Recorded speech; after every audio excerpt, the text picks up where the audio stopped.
ನಮಸ್ಕಾರ. ಆತ್ಮೀಯ ಕೇಳುಗರೆ, ಕ್ರೀಡಾ ವೈದ್ಯರಾದ ಡಾಕ್ಟರ್ ಕಿರಣ್ ಕುಲಕರ್ಣಿಯವರು ತಮ್ಮ ಪ್ರಾಥಮಿಕ ಶಿಕ್ಷಣವನ್ನು ಧಾರವಾಡದಲ್ಲಿ ಮುಗಿಸಿ ಹೈಸ್ಕೂಲ್ ಮತ್ತು PUC ಶಿಕ್ಷಣವನ್ನು ಮೈಸೂರಿನ ರಾಮಕೃಷ್ಣ ಮಿಷನ್ ಶಾಲೆಯಲ್ಲಿ ಮುಗಿಸಿದರು. ಮುಂದೆ ತಮ್ಮ MBBS ಪದವಿಯನ್ನು ಮೈಸೂರಿನಲ್ಲಿಯೇ ಮುಗಿಸಿ ಪಂಜಾಬ್ನ ಪಟಿಯಾಲದಲ್ಲಿ ಸ್ಪೋರ್ಟ್ಸ್ ಮೆಡಿಸಿನ್ ಅಂದರೆ ಕ್ರೀಡಾ ವೈದ್ಯಕೀಯ ಶಾಸ್ತ್ರದಲ್ಲಿ ಸ್ನಾತಕೋತ್ತರ ಪದವಿಯನ್ನು ಪಡೆದುಕೊಂಡರು. ಚೆನ್ನೈನಲ್ಲಿ PG diploma in diet and nutrition ಹಾಗೂ ಚೀನಾದ ಬೀಜಿಂಗ್ನಲ್ಲಿ FIMS ಅಡ್ವಾನ್ಸ್ಡ್ ಟೀಮ್ ಫಿಸಿಷಿಯನ್ ಕೋರ್ಸನ್ನು ಹಾಗೆಯೇ FIFA ಫುಟ್ಬಾಲ್ ಮೆಡಿಸಿನ್ ಕೋರ್ಸನ್ನು 2013ರಲ್ಲಿ ಪೂರ್ಣಗೊಳಿಸಿದರು. ಅಂತಾರಾಷ್ಟ್ರೀಯ ಮಟ್ಟದ ಜಿಮ್ನಾಸ್ಟಿಕ್ ಕ್ರೀಡಾಪಟು ಆಗಿರುವ ಡಾಕ್ಟರ್ ಕಿರಣ್ ಕುಲಕರ್ಣಿಯವರು ಸಬ್ ಜೂನಿಯರ್, ಜೂನಿಯರ್ ಮತ್ತು ಸೀನಿಯರ್ ನ್ಯಾಷನಲ್ನಲ್ಲಿ 5 ಬಾರಿ ಅಲ್ಲದೆ all India inter university gymnastic ಚಾಂಪಿಯನ್ಶಿಪ್ನಲ್ಲಿ 4 ಬಾರಿ ಪ್ರಶಸ್ತಿಯನ್ನು ತಮ್ಮದಾಗಿಸಿಕೊಂಡಿದ್ದಾರೆ. 1989ರಲ್ಲಿ ಬಲ್ಗೇರಿಯಾದಲ್ಲಿ ನಡೆದ ಅಂತಾರಾಷ್ಟ್ರೀಯ ಆಕ್ರೋಬಾಟಿಕ್ಸ್ ಚಾಂಪಿಯನ್ಶಿಪ್ನಲ್ಲಿ ಭಾರತವನ್ನು ಪ್ರತಿನಿಧಿಸಿದ್ದರು. ಕ್ರೀಡಾ ವೈದ್ಯಕೀಯ ಶಾಸ್ತ್ರಕ್ಕೆ ಡಾಕ್ಟರ್ ಕಿರಣ್ ಕುಲಕರ್ಣಿಯವರು ಸಲ್ಲಿಸುತ್ತಿರುವ ಅಮೋಘ ಕೊಡುಗೆಯನ್ನು ಗುರುತಿಸಿ ಭಾರತೀಯ ಕ್ರೀಡಾ ವೈದ್ಯಕೀಯ ಸಂಸ್ಥೆಯು 2005ರಲ್ಲಿ ರಾಷ್ಟ್ರೀಯ ಪ್ರಶಸ್ತಿ ಮತ್ತು ಫೆಲೋಶಿಪ್ ನೀಡಿ ಗೌರವಿಸಿದೆ. ವಿಶ್ವವಿಖ್ಯಾತ ಟೆನ್ನಿಸ್ ಕ್ರೀಡಾಪಟು ವಿಜಯ್ ಅಮೃತರಾಜ್ ಅವರಿಂದ ಈ ಪ್ರಶಸ್ತಿಯನ್ನು ಪಡೆದುಕೊಂಡವರು ಡಾಕ್ಟರ್ ಕಿರಣ್ ಕುಲಕರ್ಣಿ. 2009ರಲ್ಲಿ ನ್ಯಾಷನಲ್ ಸೀನಿಯರ್ ವುಮೆನ್ ಹಾಕಿ ಟೀಮ್ಗೆ ಮತ್ತು 2010ರಲ್ಲಿ ಶ್ರೀಲಂಕಾದ ಕೊಲಂಬೋದಲ್ಲಿ ನಡೆದ 23 ವರ್ಷದೊಳಗಿನ ಮೆನ್ಸ್ ನ್ಯಾಷನಲ್ ಫುಟ್ಬಾಲ್ ಟೀಮ್ಗೆ ಇಂಡಿಯನ್ ಟೀಮ್ ಡಾಕ್ಟರ್ ಆಗಿ ನೇಮಕಗೊಂಡರು.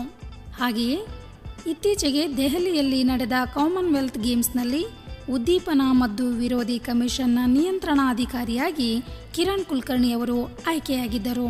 2011ರ ಜನವರಿಯಲ್ಲಿ ಕತಾರ್ನಲ್ಲಿ ನಡೆದ ಏಷ್ಯನ್ ಕಪ್ನಲ್ಲಿ ನ್ಯಾಷನಲ್ ಫುಟ್ಬಾಲ್ ಟೀಮ್ ಹಾಗೂ ಮಾರ್ಚ್ನಲ್ಲಿ ಮಲೇಷಿಯಾದ ಕೋಲಾಲಂಪುರ್ನಲ್ಲಿ ನಡೆದ AFC ಚಾಲೆಂಜ್ ಕಪ್ನ ಟೀಮ್ ಡಾಕ್ಟರ್ ಆಗಿ ಭಾರತವನ್ನು ಪ್ರತಿನಿಧಿಸಿದ್ದರು. ಏಷ್ಯನ್ ಫುಟ್ಬಾಲ್ ಒಕ್ಕೂಟ ರಾಷ್ಟ್ರಗಳ ಮೆಡಿಕಲ್ ಆಫೀಸರ್ ಆಗಿ ಸೇವೆಯನ್ನು ಸಲ್ಲಿಸುತ್ತಿರುವ ಡಾಕ್ಟರ್ ಕಿರಣ್ ಕುಲಕರ್ಣಿಯವರು ಕ್ರೀಡಾ ವೈದ್ಯಕೀಯ ಶಾಸ್ತ್ರದ ಸಲಹಾಗಾರರಾಗಿ exercise, fitness, nutrition, all India football ಫೆಡರೇಷನ್ನ ನ್ಯಾಷನಲ್ ಟೀಮ್ ಡಾಕ್ಟರ್ ಹಾಗೂ ಭಾರತದ ಜಿಮ್ನಾಸ್ಟಿಕ್ ಫೆಡರೇಷನ್ನ ವೈದ್ಯಕೀಯ ಮತ್ತು ಉದ್ದೀಪನ ಮದ್ದು ವಿರೋಧಿ ಕಮಿಷನ್ನ ಸಲಹಾಗಾರರಾಗಿ ಈಗ ಸೇವೆಯನ್ನು ಸಲ್ಲಿಸುತ್ತಿದ್ದಾರೆ. ಪ್ರಿಯ ಕೇಳುಗರೆ, ಕ್ರೀಡಾ ವೈದ್ಯಕೀಯ ಶಾಸ್ತ್ರದಲ್ಲಿ ಇಷ್ಟೆಲ್ಲ ಅಮೋಘ ಸೇವೆಯನ್ನು ಸಲ್ಲಿಸುತ್ತಿರುವಂತಹ ಡಾಕ್ಟರ್ ಕಿರಣ್ ಕುಲಕರ್ಣಿಯವರೊಂದಿಗೆ KLE ಧ್ವನಿ ನಿಲಯ ನಿರ್ದೇಶಕ ಗೋಪಾಲಕೃಷ್ಣ ಹೆಗಡೆಯವರು ನಡೆಸಿದ ಸಂದರ್ಶನವನ್ನು ಈಗ ಕೇಳೋಣ. KLE ಧ್ವನಿ ಕೇಳುಗರಿಗೆ ನಮಸ್ಕಾರಗಳು. ಇವತ್ತಿನ ಕ್ರೀಡಾ ಸಂಜೆ ಎಂದಿನಂತೆ ಒಂದು ವಿಶೇಷವಾಗಿಯೇ ಇರಲಿದೆ. ಕ್ರೀಡೆ ಅನ್ನೋದು ಭುವನದ ಬೆಡಗು ಅಂತ ವರ್ಣಿಸ್ತಾರೆ. ಅಲ್ಲಿ ಆಟ ಪಾಠ, ಸಂತೋಷ, ದುಃಖ ಎಲ್ಲ ಇರ್ತದೆ. ಒಬ್ಬ ಕ್ರೀಡಾಪಟುಗೆ ಏಳೋದು, ಬೀಳೋದು, ಗೆಲ್ಲೋದು, ಸೋಲೋದು ಅವನ ಜೀವನದ ಒಂದು ಸುಂದರ ಭಾಗವೇ ಆಗಿರ್ತದೆ. ಮಗು ಅಂಬೆಗಾಲಿಟ್ಟು ಮೇಲೆ ನಡೀತದೆ ಅಂದಾಗ ತಾಯಿ ಸಂತೋಷ ಪಡ್ತಾ ಇರ್ಬೇಕಾದ್ರೆ ಬೀಳ್ತದೆ ಕೆಳಗೆ. ಬಿದ್ದ ಮಗುನೇ ಎದ್ದು ನಿಂತು ನಡೀತದೆ. ಹಾಗೆ ಆಟ ಅಂದರೆ ಹುಡುಗಾಟನೂ ಇರ್ತದೆ, ಅದರಲ್ಲಿ ಜಗಳಾಟ ಇರ್ತದೆ, ಸಂತೋಷ ಇರ್ತದೆ. ಆಡಿದವನು ಬೀಳ್ತಾನೆ, ಬಿದ್ದವ ಏಳ್ತಾನೆ, ಗೋಲ್ ಹೊಡಿತಾನೆ, ರನ್ ತೆಗಿತಾನೆ, ಕ್ಯಾಚ್ ಹಿಡಿತಾನೆ. ಭಾಳ ಸುಂದರವಾದ ಜಗತ್ತಿದೆ. ಆದರೆ ಈ ಕ್ರೀಡೆಯಲ್ಲಿ ಇನ್ನೊಂದು ಮುಖ ಇದೆ. ಪೆಟ್ಟು ಬೀಳ್ತದೆ. ಕ್ರೀಡಾಪಟುಗಳಿಗೆ ಪೆಟ್ಟು ಬೀಳೋದು ಬಹಳ ಒಂದು ಸಹಜ ಕ್ರಿಯೆ. ಅದಕ್ಕೆ ಯಾವ ರೀತಿ ಚಿಕಿತ್ಸೆ ಕೊಡಬೇಕು? ಇಂದಿನ ಆಧುನಿಕ ವೈದ್ಯಕೀಯ ವಿಜ್ಞಾನ ಸಾಕಷ್ಟು ರೀತಿಯ ಚಿಕಿತ್ಸೆಗಳನ್ನು ಕೊಡ್ತದೆ. ಆದರೆ ಕ್ರೀಡಾ ವೈದ್ಯಕೀಯ ವಿಜ್ಞಾನ ಅಂತಲೇ ಒಂದು ಬಹುದೊಡ್ಡ ವಿಷಯವಾಗಿ ಬೆಳೀತಾ ಇದೆ. ಅದರಲ್ಲಿ ಪರಿಣತರಾದ ಡಾಕ್ಟರ್ ಕಿರಣ್ ಕುಲಕರ್ಣಿ ಅವರು ನಮ್ಮ ಧಾರವಾಡದವರೇ. ಮೈಸೂರಿನಲ್ಲಿ ಅವರು MBBS ಓದಿ ನಂತರ ಅವರು ಕ್ರೀಡಾ ವೈದ್ಯಕೀಯ ವಿಜ್ಞಾನದಲ್ಲಿ ಪಾಟಿಯಾಲದಲ್ಲಿ NIS ಕೇಂದ್ರ ಇದೆ, ಅಲ್ಲಿ ರಾಷ್ಟ್ರೀಯ ಕ್ರೀಡಾ ಕೇಂದ್ರ, ಅದರಲ್ಲಿ ಅವರು ತಮ್ಮ ಸ್ನಾತಕೋತ್ತರ ಪದವಿಯನ್ನು ಪಡೆದು ಇಲ್ಲಿ ಕ್ರೀಡಾ ವಿಜ್ಞಾನ ಅನ್ನೋದು, ಕ್ರೀಡಾ ವೈದ್ಯಕೀಯ ವಿಜ್ಞಾನ ಅನ್ನೋದಕ್ಕೆ ವಿಶೇಷವಾದ ಮಹತ್ವ ಇದೆ. ಯಾಕೆಂದರೆ ಅವರು ಸ್ವತಃ ರಾಜ್ಯ, ರಾಷ್ಟ್ರ ಹಾಗೂ ಅಂತಾರಾಷ್ಟ್ರೀಯ ಮಟ್ಟದ ಜಿಮ್ನಾಸ್ಟಿಕ್ ಪಟು ಆಗಿದ್ದವರು. ಕ್ರೀಡೆ ಅವರಿಗೆ ಒಂದು ರೀತಿಯಲ್ಲಿ ಒಂಥರ ಹುಟ್ಟಿದಾಗಿಂದ ಬಂದಂಥ ಒಂದು ಸಹಜ ಕ್ರಿಯೆ ಆಗಿತ್ತು. ಅದನ್ನು ಅವರು ಬೆಳೆಸ್ಕೊಂಡು ವೈದ್ಯಕೀಯ MBBS ಅಂದರೆ ವೈದ್ಯಕೀಯದಲ್ಲಿ ಡಿಗ್ರಿ ಪಡೆದ ಮೇಲೂ ಸಹಿತ ಅವರ ಆಸಕ್ತಿ ಕ್ರೀಡೆ ಕಡೆಗೆ ಹೋಯಿತು. ತಾನೊಬ್ಬ ಒಳ್ಳೆಯ ಕ್ರೀಡಾ ವೈದ್ಯ ಆಗಬೇಕು, ಕ್ರೀಡಾಪಟುಗಳಿಗೆ ಚಿಕಿತ್ಸೆ ಕೊಡಬೇಕು, ಅವರನ್ನು ನೋವಿನಿಂದ ಮುಕ್ತ ಮಾಡಿ ಮತ್ತೆ ಅವರು ಆಡುವ ಹಾಗೆ ಮಾಡಬೇಕನ್ನೋದೇ ಅವರ ಗುರಿಯಾಗಿತ್ತು. ಅದರಲ್ಲಿ ಅವರು ಸಫಲರೂ ಆಗಿದ್ದಾರೆ. ಅವರ ಬಗ್ಗೆ ಹೇಳಲಿಕ್ಕೆ ಬೇಕಾದಷ್ಟಿದೆ. ಅವರು ಭಾರತದ ಫುಟ್ಬಾಲ್ ತಂಡದ ವೈದ್ಯರಾಗಿದ್ದರು. ಅವರು ಬೈಚುಂಗ್ ಬುಟಿಯಾನ್ ಅಂತ ಒಬ್ಬ ಸರ್ವಶ್ರೇಷ್ಠ ಆಟಗಾರನಿಗೆ ಚಿಕಿತ್ಸೆ ಕೊಟ್ಟು ಗುಣಮುಖರನ್ನಾಗಿ ಮಾಡಿ ಮತ್ತೆ ಮೈದಾನಕ್ಕೆ ಇಳಿದು ಫುಟ್ಬಾಲ್ ಓದುವಂತೆ ಮಾಡಿದವರು. ಅವರು ಭಾಳ ಹೆಮ್ಮೆಯಿಂದ ಹೇಳ್ಕೊಳ್ತಾರೆ. ಅವ್ರ ಮನೆಗೆ ಹೋದರೆ ಮೊದಲು ನಿಮಗೆ ಕಾಣೋದೇ ಬೈಚುಂಗ್ ಬುಟಿಯಾದ ಜರ್ಸಿ ನೋಡೋರು ಸಹಿತ ಭಾಳ ಆನಂದ ಆಗ್ತದೆ. ಅವ್ರ ಕ್ರೀಡಾ ಪ್ರೇಮ ಆ ಥರದ್ದು ಅಂತ ಡಾಕ್ಟರ್ ಕಿರಣ್ ಕುಲಕರ್ಣಿ ಇವತ್ತು ನಮ್ಮ KLE ಧ್ವನಿ BUB FM 90.4 ರೇಡಿಯೋ ನಿಲಯಕ್ಕೆ ಬಂದಿದ್ದಾರೆ. ಹುಬ್ಬಳ್ಳಿ ಜನರಿಗೆ, ಹುಬ್ಬಳ್ಳಿ ಧಾರವಾಡದ ಕ್ರೀಡಾಪಟುಗಳಿಗೆ ಪೆಟ್ಟು ಬೀಳೋದಂದ್ರೇನು, ಗಾಯಗೊಳ್ಳೋದಂದ್ರೇನು, ಅದರಿಂದ ಚೇತರಿಸಿಕೊಳ್ಳೋದು ಹೇಗೆ, ಕ್ರೀಡಾ ವೈದ್ಯಕೀಯ ಅಂದ್ರೇನು, ಆಮೇಲೆ ಇವರಲ್ಲಿ ಒಂದು ವಿಶೇಷ ಇದೆ. ಸಾಮಾನ್ಯವಾಗಿ ಆರ್ಥೋಪೆಡಿಕ್ನಲ್ಲಿ ಬರೀ ಸರ್ಜನ್ಗಳು ಅಂದರೆ ಶಸ್ತ್ರಚಿಕಿತ್ಸಕರು ಇರ್ತಾರೆ. ಆರ್ಥೋಪೆಡಿಕ್ ಫಿಸಿಷಿಯನ್ ಅಂತ ಇರೋರು ಕಡಿಮೆ. ಇವರು ಕ್ರೀಡಾ ವಿಜ್ಞಾನದ ಫಿಸಿಷಿಯನ್ ಅಂದರೆ ಇವರು ಶಸ್ತ್ರಚಿಕಿತ್ಸೆ ಮಾಡೋದಿಲ್ಲ, ಆದರೆ ಶಸ್ತ್ರಚಿಕಿತ್ಸೆ ಮಾಡದೇ ಗುಣಪಡಿಸುವ ವಿಧಾನ ಅದ್ಭುತವಾಗಿ ಯಶಸ್ವಿಯಾಗಿ ನಡೆಸ್ಕೊಂಡು ಬರ್ತಾ ಇದ್ದಾರೆ. ನಮಸ್ಕಾರ ಕಿರಣ್ ಕುಲಕರ್ಣಿ ಅವರೇ. ನಮಸ್ಕಾರ. ನಿಮಗೆ ಸ್ವಾಗತ. ಇವತ್ತು ನಿಮ್ಮ ಅನುಭವ, ಈಗ ನಿಮಗೆ 42 ವರ್ಷಗಳಲ್ಲೇ ಸಾಕಷ್ಟು ಹೆಸರು ಮಾಡಿದಂಥ ಕ್ರೀಡಾ ವೈದ್ಯರು ನೀವು. ನಮ್ಮ ಜನರಿಗೆ, ನಮ್ಮ ಕ್ರೀಡಾಪಟುಗಳಿಗೆ ಆಗುವ ತೊಂದರೆಗಳ ಬಗ್ಗೆ ನೀವು ತಿಳಿಸ್ಕೊಡ್ಬೇಕು. ಮೊದಲನೇದಾಗಿ ತಾವು ಜಿಮ್ನಾಸ್ಟಿಕ್ ಪಟುವಾಗಿ ಮೈಸೂರಲ್ಲಿ MBBS ಓದುವಾಗಿನ ಅನುಭವ, ನಿಮಗೆ ಮತ್ತೆ ಮುಂದೆ ಸ್ನಾತಕೋತ್ತರ ಮಾಡುವ ವಿಷಯದಲ್ಲಿ ಆಸಕ್ತಿ ಹೇಗೆ ಬಂತು ಅಂತ ಸ್ವಲ್ಪ ತಿಳಿಸ್ಕೊಡಿ. ನಾನು ಮೊದಲಿಂದನೇ ಧಾರವಾಡದಲ್ಲಿದ್ದಾಗಲೇ ನಾನು ಜಿಮ್ನಾಸ್ಟಿಕ್ಸಲ್ಲಿದ್ದೆ. ಮಲ್ಲಸಜ್ಜನ ವ್ಯಾಯಾಮ ಶಾಲೆಯಲ್ಲಿ ನನ್ನ ಜಿಮ್ನಾಸ್ಟಿಕ್ ತರಬೇತಿಯನ್ನು ನಾನು ಶುರು ಮಾಡಿದೆ. 9 ಅಥವಾ 10 ವರ್ಷ ಇರುವಾಗಿನಿಂದ ನಾನು ಜಿಮ್ನಾಸ್ಟಿಕ್ ಸ್ಟಾರ್ಟ್ ಮಾಡಿದೆ. ಅರುಣ್ ಪಾಟೀಲ್, ಪಾರ್ ಶೆಟ್ಟಿ, ಆಮೇಲೆ ಮೂರ್ತಗುಡ್ಡೆ ಅನ್ನೋರು ಇವರು ನನ್ನ ಮೊದಲಿರುವಂಥ ಕೋಚ್ಗಳು, ಗುರುಗಳು. ಅವರ ಅಂಡರ್ ನಾನು ಜಿಮ್ನಾಸ್ಟಿಕ್ಸನ್ನು ಸ್ಟಾರ್ಟ್ ಮಾಡಿದೆ. ಆಮೇಲೆ 7th ನಾನು ಧಾರವಾಡದಲ್ಲೇ ಇದ್ದೆ. 7th ಸ್ಟ್ಯಾಂಡರ್ಡ್ ಮುಗಿದ ತಕ್ಷಣ 8th ಸ್ಟ್ಯಾಂಡರ್ಡ್ಗೆ ಮೈಸೂರು ರಾಮಕೃಷ್ಣ ಮಿಷನ್ ಅಲ್ಲಿ ಶಾಲೆಯಲ್ಲಿ ನನ್ನ 8th ಸ್ಟ್ಯಾಂಡರ್ಡಿಂದ 2nd PUCವರೆಗೂ ಅಲ್ಲೇ ನಂದು ಅಭ್ಯಾಸ ನಡೀತು. ಸೊ ಇವನ್ ಆ ಒಂದು 5 ವರ್ಷಗಳ ಕಾಲದಲ್ಲಿ ಸದೇ ರಾಮಕೃಷ್ಣ ಆಶ್ರಮದಲ್ಲಿ ಕೂಡ ಅಲ್ಲಿ ನಾನು ನನ್ನ ಜಿಮ್ನಾಸ್ಟಿಕ್ಸನ್ನು ನಾನು ಸತತವಾಗಿ ಮಾಡ್ಕೋತಾನೆ ಇದ್ದೆ. ಜೊತೆಗೆ 2nd PUC ಇರುವಾಗಲೇ ನನಗೊಂದು ಭಾರತವನ್ನು ಪ್ರತಿನಿಧಿಸಲಿಕ್ಕೆ ಒಂದು ಅಪರ್ಚುನಿಟಿ ಸಿಕ್ತು. ಹೌದು, ನಾವು ಇಂಟರ್ನ್ಯಾಷನಲ್ ಅಕ್ರೋಬ್ಯಾಟಿಕ್ ಚಾಂಪಿಯನ್ಶಿಪ್ಪಿಗೆ 1989 ಬಲ್ಗೇರಿಯಾಗೆ ಭಾರತ ತಂಡವನ್ನು ನಾನು ಪ್ರತಿನಿಧಿಸಿ ಅಲ್ಲಿ ನಾನು ಭಾಗವಹಿಸಿದ್ದೆ. ಸೊ ತದನಂತರ ಅಲ್ಲಿಂದ ಬಂದ ತಕ್ಷಣ ಮತ್ತೆ ನಂದು 2nd PUC ಅನ್ನೋದು ಮುಗೀತಿದ್ದಾಗೆ ನಾನು ಮೆಡಿಕಲ್ ಕಾಲೇಜಿಗೆ ಹೋಗ್ಬೇಕನ್ನುವಂಥ ಒಂದು ಏನೋ ಒಳಗಡೆಯಿಂದ ನನಗೊಂದು ಕಳಕಳಿ ಇತ್ತು. ಯಾಕಂದ್ರೆ ನಾನು ಒಬ್ಬ ಆಸಕ್ತಿ ಇತ್ತು, ನಾನು ಒಬ್ಬ ಕ್ರೀಡಾಪಟು ಇರೋದ್ರಿಂದ ತುಂಬಾನೇ ಗಾಯಗಳಾಗಿದ್ವು ನನಗೂ. ಸೊ ಇದನ್ನ ಯಾವ ರೀತಿ ನಾವು ಇದನ್ನ ಮಾಡ್ಬೋದು ಅನ್ನೋದಕ್ಕೆ ಹೆಲ್ಪ್ ಮಾಡಬೇಕು, ಇನ್ನು ಉಳಿದ ನನ್ನ ಫ್ರೆಂಡ್ಸ್ಗಾಗಲಿ ಅಥವಾ ನನ್ನ ಸ್ಪೋರ್ಟಿಂಗ್ ಪರ್ಸನ್ಸಿಗೆ ಹೆಲ್ಪ್ ಮಾಡ್ಬೇಕು ಅನ್ನೋದೊಂದು ಒಳಗಡೆ ಇತ್ತು. ಸೊ ಅವಾಗಲೇ ನಾನು ಆ್ಯಕ್ಚುಲಿ ಸ್ಪೋರ್ಟ್ಸ್ ಮೆಡಿಸಿನ್ಗೆ ನಾನು ಅಪ್ಲೈ ಮಾಡಿದ್ದೆ 2nd PUCಯಲ್ಲಿರುವಾಗ. ಇನ್ಫ್ಯಾಕ್ಟ್ ನನಗೆ ಗೊತ್ತಿರಲಿಲ್ಲ ಹಿಂಗೆ MBBS ಮುಗಿಸಿ ನಂತರ ನಾನು ಇದು ಪೋಸ್ಟ್ ಗ್ರಾಜುಯೇಷನ್ ಹೋಗ್ಬೇಕಂತೇಳಿ. ಸೊ ಅಲ್ಲಿಂದ national institute of sports executive ಡೈರೆಕ್ಟರಿಂದ ನನಗೆ ಲೆಟರ್ ಬಂತು, ಇಲ್ಲಪ್ಪ ನೀನು MBBS ಮಾಡಿ ಆಮೇಲೆ ಇದಕ್ಕೆ ಅಪ್ಲೈ ಮಾಡಬೇಕು ಅಂತ ಹೇಳಿ. ಸೊ ನಂತರ ನಾನು ಇಲ್ಲಿ ನಂದು PUCಯಲ್ಲಿ ಸ್ಟೇಟ್ ರ್ಯಾಂಕಿಂಗ್, ಸೆಟ್ ರ್ಯಾಂಕಿಂಗ್ ಎಲ್ಲ ಬಂದ ತಕ್ಷಣ JC ಮೈಸೂರಲ್ಲಿ ಕಂಪ್ಯೂಟರ್ ಸೈನ್ಸ್ ನನಗೆ ಸಿಕ್ಕಿತ್ತು. 15 ದಿವಸನೂ ಹೋಗಿ ನಾನು ಇಂಜಿನಿಯರಿಂಗ್ ಅಟೆಂಡ್ ಆಗಿ ಬಂದಿದ್ದೀನಿ. ನಂತರ ಸ್ಪೋರ್ಟ್ಸ್ ಕೋಟಾದಲ್ಲಿ ನನಗೆ ಅವರು ಕಾಲ್ ಮಾಡಿದಾಗ I got a medical seat in sports Kota. ಅಂದರೆ ನಿಮಗೆ ಹೇಳಬೇಕಂತಂದರೆ ನೀವು ಇಂಜಿನಿಯರಿಂಗ್ ಲಾಸ್ ಆದರೂ ಮೆಡಿಕಲ್ಗೆ ಹೆಲ್ಪ್ ಆಯ್ತಲ್ಲ, ಇಷ್ಟೊಂದು ಕ್ರೀಡಾಪಟುಗಳಿಗೆ ನೀವು ನಿಮ್ಮ ಆಯ್ಕೆ ಸರಿಯಾಗೇ ಇತ್ತು.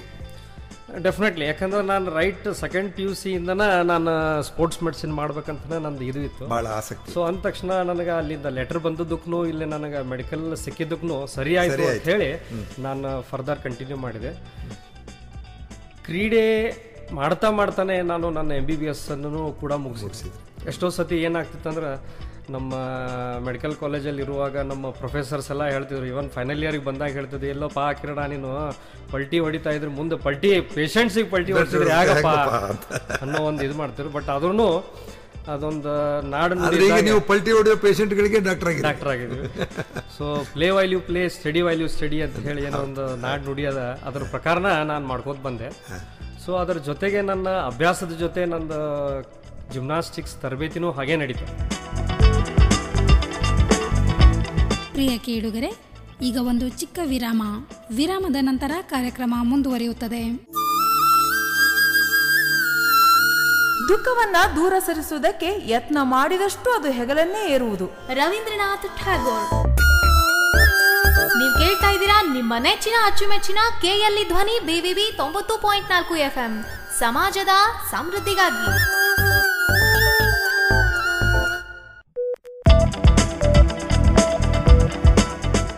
ಪ್ರಿಯ ಕೇಳುಗರೆ, ವಿರಾಮದ ನಂತರ ಕಾರ್ಯಕ್ರಮಕ್ಕೆ ಆತ್ಮೀಯ ಸ್ವಾಗತ.